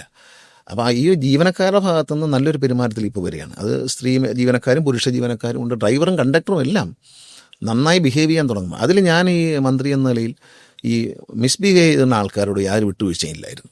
അപ്പോൾ ആ ഒരു സമീപനം അവർക്ക് മനസ്സിലായി. കാരണം ഇത് മിസ്ബിഹേവ് ചെയ്താൽ പണി കിട്ടും, പരാതി വന്നാൽ പണി കിട്ടും എന്നറിയാം. പക്ഷേ എന്നാൽ തെറ്റ് ചെയ്യാത്തവരെ ഞാൻ ഒരിക്കലും ശിക്ഷിക്കാൻ സമ്മതിക്കില്ല, രക്ഷിക്കുകയും ചെയ്യും. KSRTC ജീവനക്കാരുടെ കാര്യം പറയുമ്പോൾ പറയേണ്ട മറ്റൊരു കാര്യമുള്ളത്, മറ്റ് സ്ഥാപനങ്ങളെക്കാൾ ഉപരി ഈ സ്ഥാപനത്തിൽ പലപ്പോഴും ശമ്പളം മുടങ്ങുകയും പെൻഷൻ കിട്ടാൻ വൈകുകയും ഒക്കെ ഉണ്ടായിട്ടുണ്ട്. പക്ഷെ എന്നിട്ടും ഈ ജീവനക്കാർ എല്ലാ കാലത്തും ഒരു കുടുംബം പോലെ ഒന്നിച്ച് ഈ സ്ഥാപനത്തെ മുന്നോട്ട് കൊണ്ടുപോയിട്ടുള്ളവരാണ്. അപ്പോൾ അതെങ്ങനെയാണ് വീണ്ടും വീണ്ടും ഊട്ടി ഉറപ്പിക്കാൻ എങ്ങനെയാണ് പറ്റുക മന്ത്രി എന്നുള്ള നിലയ്ക്ക്? ഞാൻ വരുമ്പോൾ തന്നെ ഇവർക്ക് 1-ാം തീയതി ശമ്പളം കിട്ടുന്നവർക്കറിയായിരുന്നു. എന്തെങ്കിലും ഒരു പണി ഒപ്പിക്കും. ഞാൻ മന്ത്രിയെ വന്നപ്പോൾ തന്നെ മുഖ്യമന്ത്രി എന്നോട് പറഞ്ഞു, എന്തെങ്കിലും ഒരു കാര്യം ചെയ്യണം, ഇവർക്ക് ഒരുമിച്ച് 1-ാം തീയതി തന്നെ ശമ്പളം കൊടുക്കാനുള്ള എന്തെങ്കിലും പദ്ധതി നിങ്ങൾ കണ്ടുപിടിക്കണം എന്നോട് പറഞ്ഞു. അങ്ങനെ കണ്ടുപിടിച്ച പദ്ധതിക്ക് മുഖ്യമന്ത്രി വലിയ പിന്തുണ നൽകി. 600 കോടി രൂപയുടെ സഹായം അദ്ദേഹം ഒറ്റയടിക്ക് നൽകി ഇത് പ്രശ്നം പരിഹരിക്കാനായിട്ട്. അങ്ങനെയാണ് ഇപ്പോൾ നമ്മളൊരു ഒരു ബാങ്കും KSRTC കടം തരാത്തൊരവസ്ഥയുണ്ടായിരുന്നു. D കാറ്റഗറി, റിസർവ് ബാങ്കിൻ്റെ D കാറ്റഗറിയിലേക്ക് നമ്മളെ പെടുത്തി. 100 രൂപ പോലും കടം കിട്ടാത്ത ഒരവസ്ഥയിലേക്ക് നശിച്ചു ഇത്. അവിടെ നിന്ന് കടം കിട്ടുന്നൊരു നിലയിലേക്ക് കൊണ്ടുവന്നു. ശരാശരി ഒരു 90-91 ഡിപ്പോകൾ അവർ പ്രോഫിറ്റിൽ തന്നെയാണ് ഓടിക്കുന്നത്. നോ പ്രോഫിറ്റ് ലോസിൽ പോകുന്നുണ്ട്. പക്ഷേ ഒരു 93% എങ്കിലും ഇപ്പോൾ പല ദിവസങ്ങളിൽ ലാഭത്തിലാണ് അവർ ഓടിക്കുന്നത്. അതൊരു ടാർഗറ്റ് കൊടുത്തിരിക്കുകയാണ്. അവിടുത്തെ ഏറ്റവും അവിടുത്തെ ജീവനക്കാരും കൂടെ ചേർന്ന് അത് ഇപ്പോൾ പത്തനാപുരം ഡിപ്പോ ഒരു മാസം 11 ലക്ഷം രൂപയാണ് ലാഭം ഉണ്ടാക്കുന്നത് ഒരു ദിവസം. അപ്പോൾ അത് ലാഭത്തിലാണ്. ഒരു ചെറിയ ഡിപ്പോ ആണത്, ഒരു സബ് ഡിപ്പോ ആണ്. ആ സബ് ഡിപ്പോ അത്രയും പൈസ ഉണ്ടാക്കുകയാണ്. കൊട്ടാരക്കര മേജർ സ്റ്റേഷൻസ് എല്ലാം, മേജർ അല്ലാത്ത ആര്യങ്കാവ്, ഒറ്റപ്പെട്ട് കിടന്ന ആര്യങ്കാവ് പോലും ഇന്ന് പ്രോഫിറ്റിലാണ് ഓടുന്നത്. വളരെ കുറച്ച് ബസ്സേ ഉള്ളൂ, പക്ഷെ ഭയങ്കര നഷ്ടത്തിലായിരുന്നു. ആര്യങ്കാവ്, കുളത്തൂപ്പുഴ ഇതെല്ലാം വലിയ നഷ്ടത്തിൽ ഓടിയിരുന്നതാണ്. ഇത് ആര്യങ്കാവെല്ലാം ലാഭത്തിലേക്ക് കൊണ്ടുവരാൻ ഇതേ ജീവനക്കാർക്കും ഇതേ ഉദ്യോഗസ്ഥന്മാർക്കും കഴിഞ്ഞു. KSRTC നേരിട്ടിരുന്ന വലിയൊരു പ്രശ്നമാണ് റോഡുകളുടെ ശോചനീയാവസ്ഥ കൂടിയാണ്. വാഹനങ്ങൾ പെട്ടെന്ന് കേടാവുന്നു, മെയിൻ്റനൻസിലോട്ട് പോകുന്നു. പുതിയ ഹൈവേ ഇപ്പോൾ ഏകദേശം പണി പൂർത്തിയായിക്കൊണ്ടിരിക്കുകയാണ്. ഹൈവേ വരുമ്പോൾ വരുന്ന മാറ്റം എന്തായിരിക്കും? ഹൈവേയുടെ പണി നടക്കുന്നൊരു നഷ്ടം കൂടി ഞാൻ സൂചിപ്പിക്കണമല്ലോ. KSRTC നഷ്ടത്തിൽ നിന്ന് കയറുന്നതെന്നൊക്കെ പറയുമ്പോഴും നമ്മളെ നശിപ്പിക്കുന്ന ഒരു സാധനമാണ് ഈ ഹൈവേയുടെ പണി. ഇപ്പോൾ തിരുവനന്തപുരത്ത് വിട്ടാൽ കുട്ടിയത്തൊരു 1/4 മണിക്കൂർ കിടക്കും. പിന്നെ അരൂരിനിപ്പുറം ചേർത്തലയ്ക്കടുത്ത് ഒരു 1/4 മണിക്കൂർ 1 മണിക്കൂറെങ്കിലും പോകും. ഇതെല്ലാം വണ്ടി ഇങ്ങനെ നിരങ്ങി നീങ്ങുമ്പോൾ സ്റ്റാർട്ട് ചെയ്ത് നിർത്തിയിരിക്കുകയാണ്. ഒരു ദിവസം ഒരു വണ്ടിയല്ല പോകുന്നത്, 10-25-30 വണ്ടി പോകാൻ. ഇതിൻ്റെ ഡീസൽ വെറുതെ പോകാൻ. KSRTCക്ക് തൃശ്ശൂർ വരെ പോകുന്നൊരു വണ്ടിയിൽ, അല്ലെങ്കിൽ പാലക്കാടേക്ക് പോകുന്നൊരു വണ്ടിയിൽ, കോഴിക്കോടേക്ക് പോകുന്ന വണ്ടിയിൽ ഈ നിർത്തിയിടലിൽ തന്നെ കോടിക്കണക്കിന് രൂപയുടെ ഡീസൽ ഒരു ദിവസം നഷ്ടപ്പെടുന്നുണ്ട്. ഇത് വലിയ ദ്രോഹമാണ്. കാരണം ഈ വണ്ടികളെ സ്മൂത്തായിട്ട് കടന്നു പോകാൻ ഇപ്പോൾ ബഹുമാനപ്പെട്ട ഹൈക്കോടതി ഇടപെട്ടു, സുപ്രീം കോടതി ഇടപെട്ടു. അവർക്കൊരു ലജ്ജയുമില്ല. ഈ റോഡുകാർക്ക് യാതൊരു ലജ്ജയുമില്ല. കേന്ദ്ര നാഷണൽ ഹൈവേ അതോറിറ്റി യാതൊരു ലജ്ജയുമില്ല. ബഹുമാനപ്പെട്ട സുപ്രീം കോടതി 1 മണിക്കൂർ കൊണ്ട് പോകുന്നത് 11 മണിക്കൂർ കൊണ്ട് പോവില്ലെന്ന് ചോദിക്കുമ്പോൾ അവർക്കൊരു ലജ്ജയുമില്ല. അപ്പോൾ ഈ ടോള് പിരിക്കാൻ അനുവദിക്കണം പറഞ്ഞാണ് സുപ്രീം കോടതി പോകുന്നത്. നമുക്കിതുകൊണ്ട് വലിയ നഷ്ടമാണ്. പക്ഷേ ഇത് പൂർത്തിയായാൽ അത് വലിയൊരു പ്രത്യേകതയായിരുന്നു. തിരുവനന്തപുരം മുതൽ കാസർഗോഡ് വരെ നമുക്ക് വന്ദേ ഭാരതിനെ വെല്ലുന്ന ബസ് ഓടിക്കണമെന്നാണ് എൻ്റെ ആഗ്രഹം. അതായത് ഒരു വിമാനത്തിൻ്റെ ബിസിനസ് ക്ലാസ്സിൽ എന്തൊക്കെ കിട്ടും, ഓരോ സീറ്റിലും പ്രത്യേക സീറ്റ്, അവർക്ക് കമ്പ്യൂട്ടർ കൈകാര്യമുള്ള സംവിധാനങ്ങൾ, ഒരു എക്സിക്യൂട്ടീവിന് യാത്ര ചെയ്ത് പോകുമ്പോൾ ഏറ്റവും ലക്ഷറിയസ് ആയിട്ട് എന്തൊക്കെ പ്രൊവൈഡ് ചെയ്യാൻ കഴിയുമോ അതെല്ലാം ഒരു വണ്ടിയിൽ പ്രൊവൈഡ് ചെയ്യും. 2 തരം വില കൂടിയ ഒരു ബിസിനസ് ക്ലാസ്സും വില കുറഞ്ഞ കുറച്ചുകൂടെ ചാർജ് കുറഞ്ഞ ഒരു എക്കണോമിക് ക്ലാസ്സും ബസ്സുകളിൽ ഉണ്ടാക്കണം എന്നാണ്, പ്ലെയിനിലുള്ളതുപോലെ. ഇതാണ് എൻ്റെ മനസ്സിലെ ആഗ്രഹം. ഹൈവേ പൂർത്തിയായി കഴിഞ്ഞാൽ തിരുവനന്തപുരത്ത് നേരിട്ട് കോഴിക്കോടേക്കും എങ്ങും നിർത്തൂല. തിരുവനന്തപുരത്ത് നിന്ന് 40 ടിക്കറ്റ് വലിയ വണ്ടി വയ്ക്കില്ല. കാരണം വെച്ചാൽ വലിയ വണ്ടി വെച്ചാൽ നിറയാൻ പാടുള്ളൂ. 50 സീറ്റൊക്കെ ഉണ്ടെങ്കിൽ ഒരു 40 സീറ്റ് വെച്ചിട്ട് അതിനകത്ത് ഇതുപോലെ കൂടിയ ക്ലാസ് സീറ്റുകളൊക്കെ വയ്ക്കും. അപ്പോൾ റേറ്റ് കൂടുതലായിരിക്കും. പക്ഷേ എൻ്റെ മനസ്സിലെ ആശയം എന്ന് പറഞ്ഞാൽ തിരുവനന്തപുരത്ത് നിന്ന് പുറപ്പെടുന്ന വണ്ടി എറണാകുളം വരെ പോയി നിർത്തും. ഒരു 3.5 ഹൈവേ തീർന്നാൽ ഒരു 3.5 മണിക്കൂറുണ്ട് നമ്മൾ കാർ എടുക്കാതെ, ലക്ഷറീസ് ആയിട്ടുള്ള നമ്മുടെ കാർ എടുത്ത് ഓടിച്ചു പോവാതെ, യാതൊരു റിസ്ക്കും ഇല്ലാതെ ഈ വണ്ടിക്കകത്ത് സുഖമായി ട്രിവാൻഡ്രം വിട്ടാൽ കണ്ടക്ടർ ഉണ്ടാവില്ല. ട്രിവാൻഡ്രം വിട്ടാൽ എറണാകുളം, അടുത്ത വണ്ടി ട്രിവാൻഡ്രം വിട്ടാൽ തൃശ്ശൂർ, അല്ലെങ്കിൽ പാലക്കാട്, കോഴിക്കോട്, ഇങ്ങനെ കാസർഗോഡ് വരെ പോകാനുള്ള. അപ്പോൾ കാസർഗോഡ് പോകുന്ന വണ്ടി 1-2 സ്ഥലങ്ങളിൽ നിർത്തും. പിന്നെ അവർക്ക് ടോയ്ലറ്റിൽ പോകാനും ഭക്ഷണം കഴിക്കാനും സ്ഥലങ്ങളിൽ നിർത്തി കൊടുക്കും. KSRTC കേവലം ഒരു ഗതാഗത സംവിധാനം എന്നതിനേക്കാളുപരി മറ്റു വരുമാനങ്ങൾ ഉണ്ടാക്കാനുള്ള വഴികൾ എന്തെങ്കിലും അന്വേഷിക്കുന്നുണ്ടോ? KSRTC നമ്മൾ ഈ പറഞ്ഞ പോലെ ലാഭത്തിൽ ഓടിക്കുക എന്ന് പറയുന്ന ഒരു പൊതുഗതാഗതത്തെ പരിപൂർണമായ ലാഭത്തിൽ എന്ന് പറയാൻ പറ്റത്തില്ല. പരമാവധി ലാഭം നഷ്ടം കുറച്ചുകൊണ്ട് ഇപ്പോൾ സർക്കാർ തന്നെ, കേരളത്തിലെ സർക്കാർ ഗവൺമെൻറ്റാണ് എല്ലാ മാസവും 50 കോടി രൂപ ശമ്പളം കൊടുക്കാൻ വേണ്ടി കേരളത്തിൻ്റെ ഖജനാവിൽ നിന്നാണ് കൊടുക്കുന്നത്. KSRTCയുടെ പണമല്ല. 2001 ഞാൻ മന്ത്രിയായിരിക്കുന്ന സമയത്ത് അന്ന് KSRTCയുടെ കയ്യിൽ നിന്നാണ് ശമ്പളം കൊടുത്തിരുന്നത്, കയ്യിൽ നിന്നാണ് പെൻഷൻ കൊടുത്തിരുന്നത്. ഇപ്പോൾ ശമ്പളം കൊടുക്കുന്നതും പെൻഷൻ കൊടുക്കുന്നതും സംസ്ഥാന സർക്കാരാണ്. ശമ്പളത്തിൻ്റെ മേജർ ഷെയർ 50 കോടി സർക്കാർ ഖജനാവിൽ നിന്നും, പെൻഷൻ്റെ 100% സർക്കാർ ഖജനാവിൽ നിന്നാണ് കൊടുക്കുന്നത്. അങ്ങനെ വരുമ്പോൾ ഈ അതർ ഇൻകംസ് നമ്മൾ ഈ പറഞ്ഞല്ലോ, ഇപ്പോൾ 8.5 കോടിയിലേക്ക് എത്തിക്കണം എന്ന് ഞാൻ പറഞ്ഞു നേരത്തെ. ആ 8.5 കോടിയിൽ എത്തിക്കുന്നത് ടിക്കറ്റ് വരുമാനം കൊണ്ട് മാത്രമല്ല, മറ്റു വരുമാനങ്ങൾ, കടകൾ പരമാവധി വാടകയ്ക്ക് കൊടുക്കുക, KSRTCയുടെ ഒഴിഞ്ഞു കിടക്കുന്ന ലാൻഡുകൾ പരമാവധി റെൻറ്റിന് കൊടുത്ത് യൂട്ടിലൈസ് ചെയ്യുക. പല സ്ഥലത്തും തിരുവനന്തപുരം തമ്പാനൂരടക്കം ഒഴിഞ്ഞു കിടന്ന സ്ഥലം ഒരു ടീ ഷോപ്പ് ഉണ്ടാക്കാൻ കൊടുത്തു. ആ ടീ ഷോപ്പിൻ്റെ വാടക ഒരു മാസം 2,78,000 രൂപയാണ്. അപ്പോൾ അതുകൊണ്ട് ഞാൻ ഒരു ഉദാഹരണം പറയാം. മൂന്നാറിൽ സ്ഥലം കിടപ്പുണ്ടായിരുന്നു, അത് കൊടുത്തു. വലിയ വാടകയ്ക്കാണ് കൊടുക്കുന്നത്. നമ്മളങ്ങനെ കൊടുത്തപ്പോൾ നമുക്ക് വലിയ വാടക. ഇപ്പോൾ ഉദാഹരണത്തിന് നെയ്യാറ്റിൻകരയിൽ കുറേ കടകളിങ്ങനെ ഒഴിഞ്ഞു കിടക്കുകയായിരുന്നു. അപ്പോൾ കൊടുക്കാൻ സമ്മതിക്കില്ല. ചില ആളുകൾ ഇതിൻ്റെ നടുവിൽ കൊണ്ടൊരു കടയങ്ങ് വാങ്ങിക്കും, ഒരു 2,000 രൂപ വാടകയ്ക്ക്. എന്നിട്ട് ആ ഹോള് മുഴുവൻ, ആ ഏരിയ മുഴുവൻ അവൻ കൈയടക്കും. നെയ്യാറ്റിൻകര ഇങ്ങനെ 2 കച്ചവടക്കാരെ കൊണ്ട് വിഷമമുണ്ടായിരുന്നു. ഞാൻ പറഞ്ഞു ബാക്കി ടെൻഡർ ചെയ്യാൻ പറഞ്ഞു. ടെൻഡർ ചെയ്തപ്പോൾ ഏതാണ്ട് ഒരു ജൂവലറിക്കാരൻ ഒരു മാസം 1,85,000 രൂപയ്ക്ക് മാസ വാടകയ്ക്ക് സ്ഥലം എടുത്തു. അപ്പോൾ ഇവർ രണ്ടുപേരോട് എന്നെ കാണാൻ വരികയാണ്. മറ്റവർ കൊടുക്കല്ലേ സാറേ എന്ന് പറഞ്ഞു. ഞാൻ പറഞ്ഞ ആദ്യം ഇയാൾക്ക് വേണമെങ്കിൽ ഇയാളതിൽ പങ്കെടുത്തിട്ട് എടുക്കുക, അങ്ങനെ പറയുന്നുണ്ട്, എടുത്തിട്ട് ഉപയോഗിക്കാതിരിക്കുക, എന്നിട്ട് എന്തെങ്കിലും ഒരു സിവിൽ കേസ് കൊടുത്ത് അവിടെ ഇടുക. അപ്പോൾ ആർക്കും ഞാൻ പറഞ്ഞാൽ അങ്ങനെ എങ്ങാനും ചെയ്താൽ ഉള്ള കടയും കൂടെ ഞാൻ ഒഴിപ്പിക്കും, ഒരു മര്യാദ ഉണ്ടാവില്ല എന്ന് പറഞ്ഞു. അപ്പോൾ അത്തരത്തിലുള്ള നിലപാടെടുക്കുന്നതുകൊണ്ട് കടകൾ പരമാവധി കൊടുക്കാനായിട്ട് എസ്റ്റേറ്റ് ഡിപ്പാർട്ട്മെൻറ്റ് കഴിഞ്ഞിട്ടുണ്ട്. എസ്റ്റേറ്റ് ഡിപ്പാർട്ട്മെൻറ്റ് വളരെ എഫിഷ്യൻ്റ് ആക്കി, കംപ്ലീറ്റ് അഴിച്ചു മാറ്റി പുതിയ ടീമിനെ വെച്ച് അവർ നന്നായിട്ട്, കാരണം മാക്സിമം കാസർഗോഡൊക്കെ എത്രയോ കടകൾ ഒഴിഞ്ഞു കിടക്കുകയായിരുന്നു, അതെല്ലാം ഇപ്പോൾ കൊടുത്തു തീർത്തു. നമ്മൾ കൊടുത്തു തീർക്കാൻ തുടങ്ങിയപ്പോൾ ചില സർക്കാർ ഓഫീസിൽ ഇപ്പം SC/ST ഡെവലപ്മെൻറ്റ് കോർപ്പറേഷൻ അവർക്ക് സ്ഥലം വേണം, നമ്മൾ മറ്റ് കടകൾ കൊടുത്തപ്പോൾ ഈ സംഭവം ഡിമാൻഡ് വന്നു, അവർ ഓടി വന്നു, അപ്പോൾ തന്നെ അവർ കൊടുത്തു. ഒരു ബിവറേജിന് വരെ കൊടുത്തല്ലോ, പിന്നെന്താ ബിവറേജിന് വരെ നമ്മൾ സ്ഥലം കൊടുത്തു. കാരണം നമുക്കത് വാടക കിട്ടണം, നല്ല കൃത്യമായ ബിവറേജിന് കൊടുത്താൽ കൃത്യമായ വാടക കിട്ടും. ബിവറേജിന് ഇത് കൊടുക്കാതിരുന്നതുകൊണ്ട് ആരും കള്ളുപിടിക്കാതിരിക്കില്ലല്ലോ, അതുകൊണ്ട് കൊടുത്തു. അപ്പോൾ അത് ബിസിനസ്സിൻ്റെ ഭാഗമാണ്. പിന്നെ അതർ ഇൻകം എന്ന് പറയുന്നത് ബഡ്ജറ്റ് ടൂറിസമാണ്. നമുക്ക് ബഡ്ജറ്റ് ടൂറിസത്തെ വളരെ എഫിഷ്യൻ്റ് ആക്കാൻ കഴിഞ്ഞ ഒരു 1.5 വർഷം കൊണ്ട് ജീവനക്കാർ കഴിഞ്ഞിട്ടുണ്ട്. വളരെ എഫിഷ്യൻ്റായി എന്ന് പറയുന്നത് അതിൻ്റെ ലാഭം തന്നെ 68% വർദ്ധിച്ചിട്ടുണ്ട്. 68% ലാഭ വർധനവ്, വരുമാന വർധനമല്ല, എല്ലാ ചെലവും പോയിട്ടുള്ള ലാഭ വർധനവ് 68% ഉയർന്നു. അത് വലിയൊരു നേട്ടമാണ് ബഡ്ജറ്റ് ടൂറിസം. അത് ഇനി നമ്മൾ ചെയ്യാൻ പോകുന്ന പിൽഗ്രിം ടൂറിസം തുടങ്ങിയാണ്. കേരളത്തിലെ എല്ലാ ക്ഷേത്രങ്ങളെയും പള്ളികളെയും ബന്ധിപ്പിച്ചുകൊണ്ട് ഒരു പിൽഗ്രിം ടൂറിസം ഞാൻ ആരംഭിക്കും. അതിനുള്ള നടപടി ആരംഭിച്ചു കഴിഞ്ഞു. ദേവസ്വം ബോർഡുകളുമായും വലിയ വലിയ ചർച്ച് പള്ളികളുടെയും മോസ്കിൻ്റെയും കമ്മിറ്റികളുമായിട്ട് നമ്മൾ സംസാരം തുടങ്ങിയിട്ടുണ്ട്. ആ സ്ഥലത്തേക്ക് കാസർഗോഡ് പോയി കഴിഞ്ഞാൽ ഉള്ളാളർ മോസ്ക് ഉണ്ട്, അവിടെ പോകണം. അതുപോലെ ഗുരുവായൂരേക്ക് പോകുന്നു. നമ്മുടെ വണ്ടികളിൽ വരുന്നവർക്ക് എന്തെങ്കിലും ഒരു പ്രയോറിറ്റി കൊടുക്കാൻ തയ്യാറാണെന്ന് ബഹുമാനപ്പെട്ട ദേവസ്വം മന്ത്രിയോട് ഞാൻ ആവശ്യപ്പെട്ടു. അദ്ദേഹം വേണ്ട നിർദ്ദേശങ്ങൾ കൊടുത്തു. എല്ലാ കമ്മീഷണർമാരുമായിട്ടും KSRTC CMD ചർച്ച നടത്തുകയാണ്.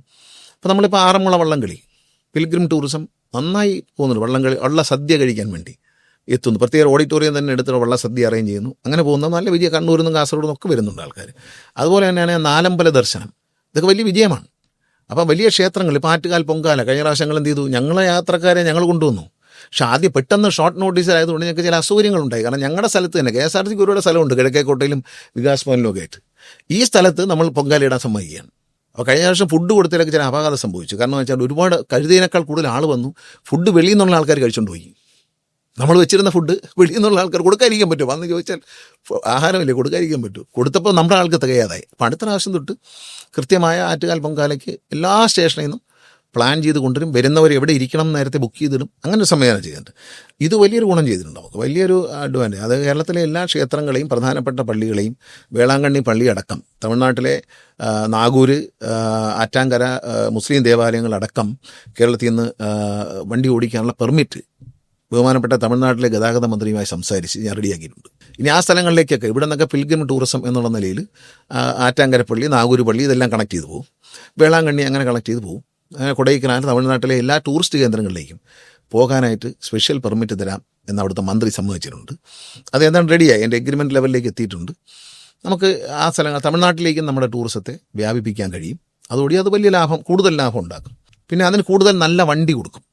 ഈ വണ്ടികളെല്ലാം പിടിച്ചിട്ട് പുതുക്കി പണിയാണ്, ബ്രാൻഡ് ന്യൂ വണ്ടിയാക്കുകയാണ്. അതായത് വണ്ടികളുടെ 8 വർഷം കഴിയുമ്പോഴത്തേക്കും ആടി ഒലിഞ്ഞു പോകും. പല വണ്ടികളും ഞങ്ങൾ പൊളിച്ച് നോക്കിയപ്പോൾ അതിനടിയിൽ ചെറിയ പണി ചെയ്താൽ മതി. തകിടൊക്കെ എടുത്ത് മാറ്റി കളഞ്ഞ് പുതിയ തകിടൊക്കെ ഇട്ട് സീറ്റൊക്കെ ഇട്ട് ബ്രേക്ക് സിസ്റ്റം കറക്റ്റ് ചെയ്ത് എഞ്ചിനും മാറ്റും. വേണ്ടി വന്നാൽ ഒരു 10 ലക്ഷം കിലോമീറ്റർ കഴിഞ്ഞാൽ എഞ്ചിൻ റീപ്ലേസ് ചെയ്യാറുണ്ട്. പുതിയ എഞ്ചിനും പുതിയ ഗിയർ ബോക്സും കയറ്റും. ഒരു പുതിയ വണ്ടി വേണമെങ്കിൽ 48 ലക്ഷം കൊടുക്കണം. ഈ 8 വർഷമായ വണ്ടിയെ നവീകരിക്കാൻ നമുക്ക് ചിലവാകുന്നത് 6 ലക്ഷം. എഞ്ചിനും കൂടി മാറ്റിയാലും 7 ലക്ഷം രൂപയുള്ളൂ. എഞ്ചിനൊന്നും മാറ്റുന്നില്ലെങ്കിൽ ഒരു 1.5 ലക്ഷം രൂപ, 1,85,000 രൂപയ്ക്ക് വണ്ടിയെ പുതിയതാക്കാം. സീറ്റ് വരെ മാറ്റാം, പുതിയതാക്കിയിട്ട് ഇറക്കണം. അപ്പോൾ ബഡ്ജറ്റ് ടൂറിസത്തിന് മുഴുവൻ ഇനി ഇത്തരത്തിൽ പുതുക്കി പണിഞ്ഞാൽ നല്ല വണ്ടി കൊടുക്കും. അപ്പോൾ നല്ല സ്റ്റൈലായിരിക്കും. ഹെഡ് റെസ്റ്റൊക്കെ ഉള്ള നല്ല സീറ്റൊക്കെ വെച്ചിട്ടുള്ള നല്ല വണ്ടി കൊടുക്കും.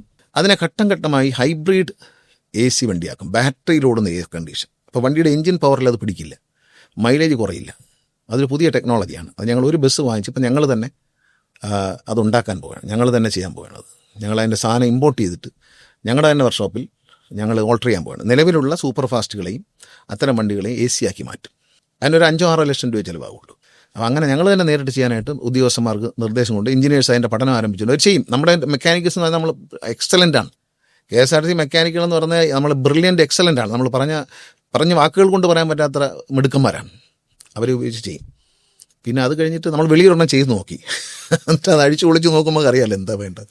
അതുപോലെ തന്നെയാണ് ഈ കൊറിയർ സർവീസ്. കൊറിയർ സർവീസിനെ കുറിച്ച് പത്രങ്ങളിൽ വാർത്ത വരാറുണ്ട്, 6 കോടി നേട്ടമുണ്ടാക്കിയെന്ന്. പക്ഷേ അതിൻ്റെ റിസൾട്ട് നമുക്കില്ല. അതുകൊണ്ട് നമ്മൾ എന്ത് ചെയ്യുന്നത് വെച്ചാൽ, ഇപ്പോൾ അതൊരു ആന്ധ്രാപ്രദേശിൽ കൊറിയർ നടത്തുന്ന ഒരു കമ്പനിയെ ടെൻഡർ ചെയ്ത് വിളിച്ചു, ഒരു കമ്പനി കൈമാറി. ഇനി മുതൽ അത് കൈകാര്യം ചെയ്യുന്നത് പലപ്പോഴും പാളിച്ച പറ്റി. ഉദാഹരണത്തിന് വയനാട്ടിലേക്ക് കോഴിക്കോട് നിന്ന് 2 ഐഫോൺ കൊടുത്തയക്കുന്നു. ഇത് കണ്ടക്ടർ എവിടെ മിസ് ചെയ്തു, അതിനവർ നഷ്ടപരിഹാരത്തിന് കേസ് കൊടുത്തിരിക്കുകയാണ്. നമ്മൾ കോടതിയിൽ കിടന്ന് വിഷമിക്കുകയാണ്. അതങ്ങ് മാറ്റിക്കൊണ്ട് ഒരു ഏജൻസി ഏൽപ്പിക്കണം. അപ്പോൾ അവർക്കൊരു പർട്ടിക്കുലർ പെർസെൻറ്റേജ് 100 രൂപ ഇട്ടാൽ ഇത്ര രൂപ അവർ കൊടുക്കും.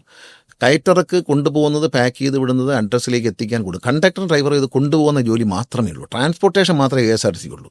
ബാക്കി മുഴുവൻ അവർ ചെയ്യും. എല്ലാ ബസ് സ്റ്റേഷനിലും അവർക്കൊരു ഗോഡൗൺ കൊടുക്കും, ഒരു കൗണ്ടറും. അവിടെ അവർ സൂക്ഷിച്ചോളും. കയറ്റർക്ക് കൂലിയെല്ലാം കൊടുക്കേണ്ട അവരാണ്, നമ്മളല്ല. അവരാണ് ജോലിക്കാരൻ. മുഴുവൻ ജീവനക്കാരും, കൊറിയറിൽ നിൽക്കുന്ന മുഴുവൻ ജീവനക്കാരും ഡെയിലി ബേസുകാരാണ്. അവരെല്ലാം അവരിലേക്ക് പോകും. അതിൽ എഫിഷ്യൻ്റ് ആൾക്കാരെ അവർ വയ്ക്കാൻ, അല്ലാത്തവരെ പറഞ്ഞുവിടാം. അത് അവരുടെ ഇഷ്ടമാണ്, നമ്മളെ ഇഷ്ടമല്ല. നമ്മൾ അതിൽ നിന്ന് ഒഴിയാൻ, അത്തരം ആ ഒരു ലേബർ ഇഷ്യൂവിൽ നിന്ന് നമ്മൾ മാറുകയാണ്. പലപ്പോഴും കയറ്റർക്ക് പ്രശ്നങ്ങളൊക്കെ ഉണ്ട്. ഓരോ സ്ഥലത്ത് ചെല്ലുമ്പോൾ, ബസ് സ്റ്റാൻഡിൽ ചെല്ലുമ്പം അവിടുത്തെ യൂണിയൻകാർ ചില സമരങ്ങളും, ഇറക്കാൻ പ്രയാസം, അങ്ങനെയൊക്കെയുള്ള ചില കാര്യങ്ങളുണ്ട്. അതൊക്കെ നമ്മൾ അതിൽ നിന്ന് തല ഊരിയിട്ട് നമുക്കപ്പോൾ കിട്ടുന്ന പൈസ, ഇപ്പോൾ 100 രൂപ കിട്ടുന്നു, അതിലൊരു 19 രൂപ അവർക്ക് കൊടുത്തു കഴിഞ്ഞാൽ ബാക്കി കിട്ടുന്ന പൈസ നമുക്ക് പ്രോഫിറ്റാണ്. നമ്മൾ കൊണ്ടുവന്ന എന്തായാലും വണ്ടി പോകുന്നുണ്ടല്ലോ. അപ്പോൾ അതുകൊണ്ട് അത്തരത്തിൽ നമ്മളത് മാറും. അപ്പം നല്ല ലാഭത്തിലേക്ക് വരും അത്. അങ്ങനെ ഓരോ രംഗത്തും നമ്മൾ ഇതുപോലെ ചെയ്യും. പിന്നെ ഈ ഞാൻ മുമ്പ് പറഞ്ഞല്ലോ എന്താണ് സോഷ്യൽ ഒബ്ലിഗേഷനെ കുറിച്ച് നമ്മൾ പറഞ്ഞു. ഇതൊരു KSRTC ഒരു സർവീസാണ്. ആ സർവീസിൽ ഈ മലയോര മേഖലകൾ, തോട്ടം മേഖലകൾ, തീരദേശ മേഖലകൾ, ഇവിടെയൊക്കെ വണ്ടി പോകേണ്ടി വരും. പക്ഷേ വലിയ വണ്ടി പോകുമ്പോൾ നമുക്ക് നഷ്ടമാണ്. അതിനാണിപ്പോൾ 8.5 മീറ്റർ നീളമുള്ള മിനി ബസ് വാങ്ങിയിരിക്കുന്നത്.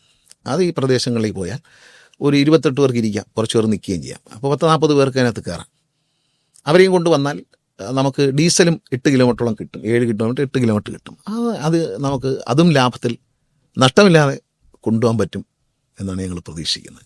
നിലവിലെ ടെർമിനസുകളെ ആളുകൾ വന്നു പോകുന്ന ഇടങ്ങളാക്കി നല്ല ഷോപ്പുകളൊക്കെ കൊണ്ടുവന്ന് പുതിയ കെട്ടിടങ്ങൾ വരുന്നുണ്ട്. അതായത് കൊട്ടാരക്കര, കായംകുളം, ആറ്റിങ്ങൽ, ചെങ്ങന്നൂർ, ചങ്ങനാശ്ശേരി, മലപ്പുറം പൂർത്തിയായി. മലപ്പുറം, കോതമംഗലം, ഈ പുതിയ ബസ് സ്റ്റേഷനുകളെല്ലാം പുതുതായിട്ട് പണിയാൻ പോവുകയാണ്. ഈ കായംകുളമൊക്കെ ബസ് സ്റ്റേഷൻ പണിയുന്നത് അതിമനോഹരമായിട്ടാണ്. സാധാരണ കാണുന്ന ഈ KSRTCയിലെ ഒരു പെട്ടി പോലെയുള്ള ഒരു കൺസ്ട്രക്ഷൻ അല്ല. കായംകുളം ബസ് സ്റ്റാൻഡ് വരാൻ പോകുന്നത് ഒരു വലിയ ഷിപ്പ് വന്ന് പാർക്ക് ചെയ്താൽ എങ്ങനെ ചെയ്യും, അതുപോലൊരു ഷേപ്പിലാണ് വരുന്നത്.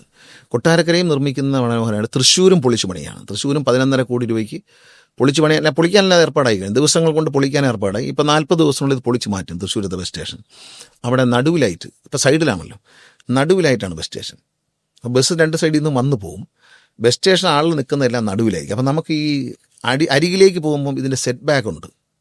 മെയിൻ റോഡിൽ നിന്ന് ഇത്ര വിടണം, അത് ഒഴിവാക്കി കിട്ടും. അപ്പം അത്രയും കൂടി സ്പേസ് നമുക്കിതിൻ്റെ ഉള്ളിൽ കിട്ടും. ഇതേ രീതിയിൽ കൊട്ടാരക്കരയിലും പ്ലാൻ ചെയ്തിരിക്കുന്നത് അങ്ങനെയാണ്. അപ്പം നടുവിലായിരിക്കും. കായംകുളത്തും അങ്ങനെയാണ്, നടുവിലായിരിക്കും ബസ് സ്റ്റേഷൻ. മതിലിൻ്റെ അരികിലേക്ക് പോകുമ്പോൾ ഇത് സെറ്റ് ബാക്കിൻ്റെ പ്രശ്നമൊക്കെ ഉണ്ട്, അത് ഒഴിവാക്കി കിട്ടും. അപ്പം കുറച്ചുകൂടെ സ്പേസ് നമുക്ക് വണ്ടി ഇടാനൊക്കെ കിട്ടും എന്നുള്ളതുകൊണ്ട് എല്ലാത്തിനെയും പൈസ ആയിക്കഴിഞ്ഞു, AS ആയിക്കഴിഞ്ഞു. മുഴുവൻ വർക്കും PWD ബിൽഡിങ്സിനെ ഏൽപ്പിച്ചു. KSRTCയിലെ എല്ലാ സിവിൽ വർക്കും ഇനി PWD ബിൽഡിങ്സാണ്. അപ്പം പലരും ചെയ്തിട്ട് ക്രമക്കേടുകൾ, ഈ മുമ്പ് പറഞ്ഞതുപോലെ ചോർച്ച, ഇതൊന്നുമില്ല. PWD ബിൽഡിങ്സിനെ ഏൽപ്പിക്കാനായിട്ട് ഞാനും മുഹമ്മദ് റിയാസുമായിട്ട് നടത്തിയൊരു ചർച്ചയിൽ ഞങ്ങൾ തീരുമാനിച്ചു. ഇപ്പം എല്ലാ പണിയും KSRTC എല്ലാ സിവിൽ വർക്കും ചെയ്യുന്നത് ഇവർ തന്നെയാണ് നമ്മുടെ. അതുപോലെ ഈ ബഡ്ജറ്റ് ടൂറിസത്തിൻ്റെ ഭാഗമായിട്ട് വരുന്ന ഈ ഡബിൾ ഡക്കർ, മൂന്നാർ ഡബിൾ ഡക്കറൊക്കെ വലിയ ലാഭമാണ്. ഒരു ദിവസം 48,000 രൂപ പ്രോഫിറ്റാണ്. എൻ്റെ ഡിസൈൻ മിനിസ്റ്ററാന്ന് പറഞ്ഞു. ഞാൻ തന്നെ ഡിസൈൻ ചെയ്തതാണ്. അത് എൻ്റെ ഒരു പഴയ ഒരു സിനിമ കണ്ടതിൽ നിന്ന് പ്രഭുദേവയുടെ ഒരു പാട്ടുണ്ടല്ലോ, ഉർവശി എന്നുള്ള കാതലൻ. അപ്പം അത് കണ്ടപ്പോൾ ഒരു ട്രാൻസ്പെറൻറ്റ് ബസ് കിടക്കുന്നുണ്ട് അതിനകത്ത്. അന്നോട്ടൊരാഗ്രഹമായിരുന്നു. ഇപ്പോൾ 2ാമത്തെ ബസ് റെഡിയാവാൻ. അതും അതിൻ്റെ ഡിസൈൻ നമ്മൾ പറഞ്ഞെങ്കിലും ഇത്ര പെർഫെക്റ്റായിട്ട് ഇത് ചെയ്തുണ്ടാക്കിയത് KSRTCയിലെ മെക്കാനിക്കുകളാണ്.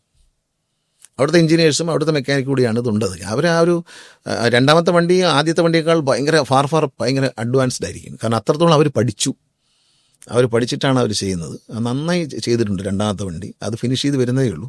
അതും വരുമ്പോൾ അത് നമുക്ക് നല്ല കളക്ഷനായിരിക്കും. പിന്നെ നമ്മൾ തിരുവനന്തപുരത്ത് ഓടുന്ന ഓപ്പൺ ഡബിൾ ഡക്കർ നല്ല കളക്ഷനാണ്, നല്ലൊരു എൻജോയ്മെൻ്റാണ്. കാരണം ഒരുപാട് ആളുകൾ അതിൽ എൻജോയ് ചെയ്യുന്നുണ്ടെന്നല്ല, പാട്ടൊക്കെ പാടി അതിൽ പോകുമ്പോൾ സാധാരണക്കാരൻ്റെ മനസ്സിൻ്റെ പിരിമുറുക്കം മാറ്റാൻ നമുക്ക് കഴിയുന്നു ഉള്ളതാണ്. പിന്നെ എറണാകുളത്തും തുടങ്ങിയിട്ടുണ്ട് അതുപോലെ വണ്ടി. അപ്പോൾ അതും നന്നായി പോകുന്നുണ്ട്. അപ്പോൾ അങ്ങനെയൊക്കെയുള്ള ഇതൊരു യാത്രയ്ക്കപ്പുറത്തേക്ക് ഒരു സന്തോഷം കൂടി തരുന്ന ഒരു സ്ഥാപനമായി മാറട്ടെ എന്നാണ് നമ്മൾ ആഗ്രഹിക്കുന്നത്. ഇപ്പോൾ നമ്മൾ പലരും ഇന്നത്തെ കാലത്ത് വന്ദേ ഭാരത് പോലുള്ള ട്രെയിനുകളെയൊക്കെ ആശ്രയിക്കുന്നു. റെയിൽവേ സിസ്റ്റം കുറേ ഓർഗനൈസ്ഡ് ആണെന്ന് പറയുന്നു പൊതുവെ. ഇപ്പം വേരിയസ് മൈ ട്രെയിൻ പോലുള്ള ആപ്പുകളുണ്ട്, ട്രാക്ക് ചെയ്യാൻ എളുപ്പമാണ് ട്രെയിൻ സിസ്റ്റം എന്ന് പറയുന്നു. നമ്മുടെ ബസ് സിസ്റ്റത്തെക്കുറിച്ച് അങ്ങനെ ഒരു അഭിപ്രായം ഇല്ലല്ലോ നാട്ടർ. അതൊന്ന് പോപ്പുലറാക്കാത്തതുകൊണ്ടാണ് അത് ബാബു മനസ്സിലാക്കേണ്ടത്. അങ്ങനെ ഒരു സംഭവം കൊണ്ടുവന്നു. KSRTC ചലോ ആപ്പ് എന്നൊരു ആപ്പുണ്ട്. ഈ ആപ്പ് നമ്മുടെ മൊബൈലിലേക്ക് ഡൗൺലോഡ് ചെയ്യുക. ഫ്രീ ആണ്. പ്ലേ സ്റ്റോറിലും ആപ്പ് സ്റ്റോറിലും കിട്ടും. സാധനം ഡൗൺലോഡ് ചെയ്ത് കഴിഞ്ഞാൽ നമുക്ക് വണ്ടി വരുന്ന അറിയാൻ പറ്റും. നമ്മളെവിടെയാണ് ഇപ്പം കാസർഗോഡാണ് നിൽക്കുന്നതെങ്കിൽ കാസർഗോഡ് സമീപത്ത് ഓടിക്കൊണ്ടിരിക്കുന്ന എല്ലാ KSRTC ബസ്സും കാണാൻ പറ്റും. അത് നോക്കിയിട്ട് നമ്മളെ വണ്ടി, ഇപ്പം ഞാൻ വീട്ടിലിരുന്ന് ഇവിടെ ഈ സ്ഥലത്ത് നിന്ന് ഇറങ്ങി നിയറസ്റ്റ് ബസ് സ്റ്റാൻഡിലേക്ക് പോകാൻ എത്ര മിനിറ്റ്, 5 മിനിറ്റ്സ് വാക്കിംഗ് ഉണ്ട്. 5 മിനിറ്റ്സ് വാക്കിങ്ങിൽ ബസ് സ്റ്റാൻഡിൽ എത്തിക്കഴിഞ്ഞാൽ അടുത്ത എത്ര മിനിറ്റിനുള്ളിൽ നെക്സ്റ്റ് വെഹിക്കിൾ വരും എന്നത് കാണിച്ചു തരും. വെർ ഈസ് മൈ ട്രെയിൻ പോലെ തന്നെ അതിനകത്ത് ഇങ്ങനെ വണ്ടി മൂവ് ചെയ്ത് വരുന്നത് കാണാൻ പറ്റും. ഈ GPS വെച്ചിട്ട് വണ്ടി ഇങ്ങനെ മൂവ് ചെയ്ത് വരുന്നത് കാണാൻ പറ്റും. അപ്പോൾ അത് നോക്കിയിട്ട് നമുക്ക് ബസ് സ്റ്റാൻഡിൽ പോയി കാത്തിരിക്കേണ്ട. ബസ് സ്റ്റാൻഡിൽ പോയി 5 മിനിറ്റ് കഴിഞ്ഞാൽ വണ്ടി വരത്തുള്ളൂ. നമ്മുടെ മൊബൈലിൽ നിന്ന് തന്നെ ഈ ആപ്പ് വഴി ആ പർട്ടിക്കുലർ ബസ്സിലേക്ക് ടിക്കറ്റ് എടുക്കാം. ആ വരുന്ന ബസ്സിനകത്ത് ഇരിക്കാൻ സീറ്റുണ്ടോ, സ്റ്റാൻഡിങ് ആണോ എന്നറിയാൻ പറ്റും. ഈ ആപ്പിൽ തന്നെ കാണാൻ പറ്റും. അവിടെ സീറ്റുണ്ട്, സീറ്റ് അവൈലബിൾ, അല്ലെങ്കിൽ സ്റ്റാൻഡിങ് ആണ് എല്ലാവരും. ഇത് കാണിക്കും. ആ ടിക്കറ്റ് ഇഷ്യൂ ചെയ്യുന്നതനുസരിച്ചാണ്. അപ്പോൾ അവിടെ ഒഴിവുണ്ടെന്ന് കണ്ടാൽ നമ്മുടെ മൊബൈലിൽ നിന്ന് ഗൂഗിൾ പേ വഴിയോ മറ്റേന്തെങ്കിലും സംവിധാനത്തിലൂടെ നമുക്ക് അതിൻ്റെ ടിക്കറ്റ് അങ്ങ് എടുക്കാം. ഈ ടിക്കറ്റ് എടുത്ത ഒരു മെസ്സേജ് വരും, ഒരു SMS പോലെ വാട്സാപ്പും. അത് കണ്ടക്ടറെ കാണിച്ചാൽ മതി. കണ്ടക്ടർ അത് റീഡ് ചെയ്യുന്നതോടെ നിങ്ങളുടെ ടിക്കറ്റ് വാലിഡ് ആവും. അപ്പം അങ്ങനെ ചെയ്യാൻ പറ്റുന്നുണ്ട്. പിന്നെ ഈ പറയുന്ന എല്ലാം അതിനകത്ത് എല്ലാ ഇൻഫർമേഷനും, അതായത് നമ്മൾ ട്രാവൽ കാർഡ് ഇറങ്ങിയിട്ടുണ്ട്. ഈ ട്രാവൽ കാർഡിനെ റീചാർജ് ചെയ്യാൻ ഈ ആപ്പിൽ കൂടെ പറ്റും. ഈ ആപ്പിലൂടെ KSRTC ബന്ധപ്പെട്ട എല്ലാ ഇൻഫർമേഷനും, കാസർഗോഡ് നിന്ന് തിരുവനന്തപുരത്തേക്ക് എപ്പോൾ വണ്ടി ഉണ്ടെന്ന് ചോദിച്ചാൽ അത് പറഞ്ഞുതരും.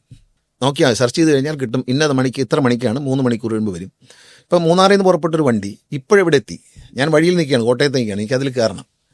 ഇപ്പം അതെവിടെ എത്തി, എത്ര മണിക്കൂറിനുള്ളിൽ, ഇത്ര മിനിറ്റ്, ഇത്ര മണിക്കൂർ, ഇത്ര മിനിറ്റിനുള്ളിൽ ഇത് കോട്ടയം ബസ് സ്റ്റാൻഡിൽ കയറും. നമ്മൾ നിൽക്കുന്ന സ്ഥലത്ത് ഗൂഗിൾ പൊസിഷൻ വെച്ചിട്ടാണ്, ലൊക്കേഷൻ വെച്ചിട്ടാണ്.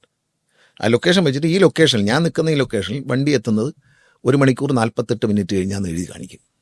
ആ ഒരു ചെറിയ വേരിയേഷൻ വരുമ്പോൾ ഒരു ചെറിയ വേരിയേഷനെ കാണുള്ളൂ. മാക്സിമം 5 മിനിറ്റ് ഇത്ര കറക്റ്റായിട്ട് വരും വണ്ടി. സിറ്റിയിലുണ്ട്, തിരുവനന്തപുരം സിറ്റിയിൽ ഓടുന്ന എല്ലാ വണ്ടിയിലും ഉണ്ട്. KSRTC ഓടുന്ന എല്ലാ ബസ്സുകളും ഇപ്പോൾ ഇതിൽ അവൈലബിൾ ആണ്. ഇത് മാക്സിമം ആളുകൾ ഉപയോഗിക്കുക എന്നുള്ളതാണ്. എൻക്വയറി കൗണ്ടറിന് പകരം ഇപ്പോൾ AI ഒക്കെ കാലമാണല്ലോ, അതിലൊക്കെയും വോയിസ് റെക്കഗ്നിഷൻ ഉണ്ട്. ഇപ്പോൾ ഒരാൾ ചെന്ന് ചോദിക്കുകയാണ് ഇന്ന സ്ഥലത്ത് ഈ വണ്ടി ഉണ്ടോ എന്ന് വെച്ചാൽ അത് പറഞ്ഞു തരുന്ന രീതിയിലുള്ള ഒരു എല്ലാം അതിലേക്ക് കടക്കാം. നല്ലൊരു ആശയമാണ് പറഞ്ഞത്. തീർച്ചയായിട്ടും അത് തന്നെ നല്ല അത്തരം അഡ്വാൻസ്ഡ് ആയിട്ടുള്ള ടെക്നോളജി ഉപയോഗിച്ചുകൊണ്ട് മാനുവൽ ലേബർ കൊടുക്കുക എന്നുള്ളതാണ്. ഇപ്പോൾ എൻക്വയറിയിൽ ഒരാൾ കയറിയിരിക്കുകയാണ് ഒരു ജോലിയും ചെയ്യാതെ, അയാൾക്ക് ശമ്പളം കൊടുക്കണം. ആ ആൾ കണ്ടക്ടറായിട്ട് പോയാൽ പൈസ വരും, ഇയാളവിടെ ഇരുന്നാൽ പൈസ പോകും. അതാണ് ഇതിൻ്റെ വ്യത്യാസം. അതുകൊണ്ട് നമ്മളിത് മാക്സിമം, ഇപ്പോൾ കുട്ടികളുടെ കൺസെഷൻ തന്നെ എഴുതാൻ വേണ്ടി 2-3 പേര് ഇരിക്കുകയാണ്. അത് കാർഡാക്കിയതോടുകൂടി ഇനി ആ പ്രശ്നമില്ല. കുട്ടി എല്ലാ വർഷവും കൺസെഷൻ വാങ്ങാൻ വരണ്ടല്ലോ. 8ാം ക്ലാസ്സിൽ പഠിക്കുന്ന കുട്ടിക്ക് കൺസെഷൻ കൊടുത്താൽ 10 വരെ 3 കൊല്ലത്തേക്ക് സാധനം മതി. ഇത് ഒരു വർഷം 110 രൂപ കൊടുത്ത് പഞ്ച് ചെയ്യണം, ഇത് പുതുക്കണം. കാർഡ് എഴുതാൻ വേണ്ടി അതാണ് ചാർജ്. ആ ചാർജ് കുട്ടി കണ്ടക്ടറെ കൊടുത്താൽ മതി. ബസ്സിലെ കണ്ടക്ടറെ കൊടുത്താൽ അദ്ദേഹം ഈ കുഞ്ഞിൻ്റെ കൺസെഷനെ ചാർജ് ചെയ്ത് കൊടുക്കും 1 വർഷത്തേക്ക്. അത് നേരത്തെ പോയിക്കൊണ്ടിരുന്നത് ശനിയും ഞായറും കൊടുക്കില്ലായിരുന്നു. ഞാനിപ്പോൾ അത് 5 ദിവസം മാത്രം കൊടുക്കാതുള്ളൂ. ശനി 4 ഞായറാഴ്ചയും ഒരു സെക്കൻഡ് സാലറി വെച്ച് എല്ലാ ദിവസവും കുഞ്ഞ് കൺസെഷൻ കൊടുത്തു. 12ാം ക്ലാസ് വരെ ഫ്രീ. ഗവൺമെൻറ് സ്കൂളായിരിക്കണം, അല്ലെങ്കിൽ ഗവൺമെൻറ് എയ്ഡഡ് സ്കൂളായിരിക്കണം, കോളേജായിരിക്കണം. 12ാം ക്ലാസ് വരെ കുട്ടികൾക്ക് ടോട്ടൽ ഫ്രീ ആണ്. ഈ കാർഡിൻ്റെ പൈസ മാത്രം ഒരു വർഷത്തിൽ ഒരു പ്രാവശ്യം കൊടുത്താൽ മതി ചാർജ് ചെയ്യാനുള്ള. ഒരു പൊതുഗതാഗത സംവിധാനം ലാഭകരമായിട്ട് പ്രവർത്തിക്കേണ്ടതുണ്ടോ? ഇന്ത്യയിൽ എവിടെയെങ്കിലും അങ്ങനെ ഉണ്ടോ പ്രവർത്തിക്കുന്നതായിട്ട്? എങ്ങുമില്ല.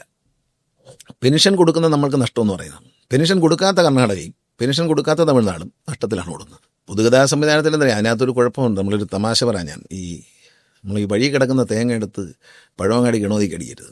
അവിടെ തേങ്ങ വിൽക്കാതിരിക്കുന്നുണ്ട്, ഒരു തേങ്ങ താഴെ ഉരുണ്ട് കിടക്കണം, അതെടുത്തുകൊണ്ട് പോയിട്ട് എന്നെ രക്ഷിച്ചുകൊണ്ട് ദൈവത്തിനടിക്കുന്ന പോലെയാണ് പലപ്പോഴും ഭരണാധികാരികൾ ഇത്തരം പൊതുമേഖലാ സ്ഥാപനങ്ങളുടെ തലയിലേക്ക് പുതിയ പുതിയ ആനുകൂല്യങ്ങൾ വെച്ചു കൊടുക്കുക. വോട്ട് കിട്ടാൻ വേണ്ടി കാണിക്കുന്ന ചില കള്ളത്തരങ്ങളുണ്ട്. ഫ്രീ ടിക്കറ്റൊക്കെ വരുന്നത്, ഫ്രീ ടിക്കറ്റുകളൊക്കെ കൊടുക്കാം. നമുക്കിപ്പോൾ ഒരു കൺസെഷൻ KSRTC കൊടുക്കാൻ പറ്റത്തില്ല. നമ്മുടെ സിറ്റുവേഷൻ അങ്ങനെയാണ്. അപ്പോൾ അങ്ങനെ കൊടുക്കുന്നത് എനിക്ക് വല്ല നഷ്ടമുണ്ടോ? ഞാനൊരു മന്ത്രിയായിട്ടിരിക്കുകയാണ്, ഞാനൊരു ആനുകൂല്യം പ്രഖ്യാപിച്ച് ഒരു കയ്യടിയൊക്കെ വാങ്ങിച്ചിട്ട് അടുത്ത ഞാനങ്ങ് പോയി. ഞാൻ പോയി കഴിയുമ്പം വേറെ പുറകെ വരുന്നവർ ഇതുകൊണ്ട് കിടന്ന് കഷ്ടപ്പെടുകയാണ്. അതുകൊണ്ട് ഒരു ആനുകൂല്യം പുതുതായിട്ട് പ്രഖ്യാപിക്കില്ല. ഇത് പുതുമുതലാണ്. ഇത് എടുത്തു വെച്ച് എൻ്റെ ഇമേജ് വർദ്ധിപ്പിക്കാൻ വേണ്ടിയിട്ട് അങ്ങനെയൊന്നും ഞാൻ ചെയ്യില്ല. ഞാൻ ഈ ചെയ്യുന്നതെല്ലാം ഇപ്പോൾ ഈ KSRTC വേണ്ടി ചെയ്യുന്നതല്ല, എൻ്റെ ഇമേജ് പറയും. എനിക്ക് ഇമേജ് ഒന്നും പ്രശ്നമില്ല. ഞാൻ ഫേസ്ബുക്കില്ല, വാട്സാപ്പില്ല, ഒന്നും ഇല്ലാത്ത ഒരാളാണ്. എനിക്ക് ഇൻസ്റ്റാഗ്രാമൊന്നുമില്ല. എനിക്കങ്ങനെ പബ്ലിസിറ്റിയിൽ താല്പര്യവുമില്ല. ഞാൻ 18 വയസ്സിൽ സിനിമ നടനായാണ്. എനിക്ക് നല്ല പബ്ലിസിറ്റി ലോകത്തുള്ള ഏത് മലയാളി എന്നെ അറിയും കണ്ടാൽ. അത് തന്നെ ഒരു ഭാഗ്യം. ഇതൊന്നും ചെയ്തിട്ടൊന്നും ഇതിൻ്റെ ഈ ചെയ്യുന്നതെല്ലാം ഇന്ന് KSRTC വേണ്ടി ചെയ്യുന്നതെല്ലാം ഈ മോഹൻലാലിനെ പോലുള്ള സൂപ്പർ സ്റ്റാറുകൾ വരെ കൊണ്ടുവന്ന് ഞാൻ ചെയ്യുന്ന ഈ പരിപാടി ഈ സ്ഥാപനത്തെ രക്ഷിക്കാനാണ്. ഇതിലെ ജീവനക്കാരെ രക്ഷിക്കാനും. രക്ഷപ്പെട്ടാൽ ഇപ്പോൾ രക്ഷപ്പെടും, ഉറപ്പാ. എല്ലാ കാലത്തും ഗതാഗത വകുപ്പ് മന്ത്രിയായിട്ട് കെ ബി ഗണേഷ് കുമാർ വരുമ്പോൾ ഒരു പ്രത്യേക ഉണർവ് ആ പ്രസ്ഥാനത്തിനുണ്ടായി കണ്ടിട്ടുണ്ട്. അപ്പോൾ ഈ പ്രാവശ്യം ഒരു പുതിയ ഇന്നിങ്സാണ്. KSRTC റീബ്രാൻഡിങ്ങിന് വിധേയമാവുകയാണ്, ജനകീയമാവുകയാണ് കൂടുതൽ. അതിനെക്കുറിച്ചൊക്കെ വളരെ വിശദമായിട്ട് നമ്മൾ സംസാരിച്ചു. ഇങ്ങനെ കണ്ട് സംസാരിക്കാൻ പറ്റിയതിൽ വലിയ സന്തോഷമുണ്ട്. Thank you.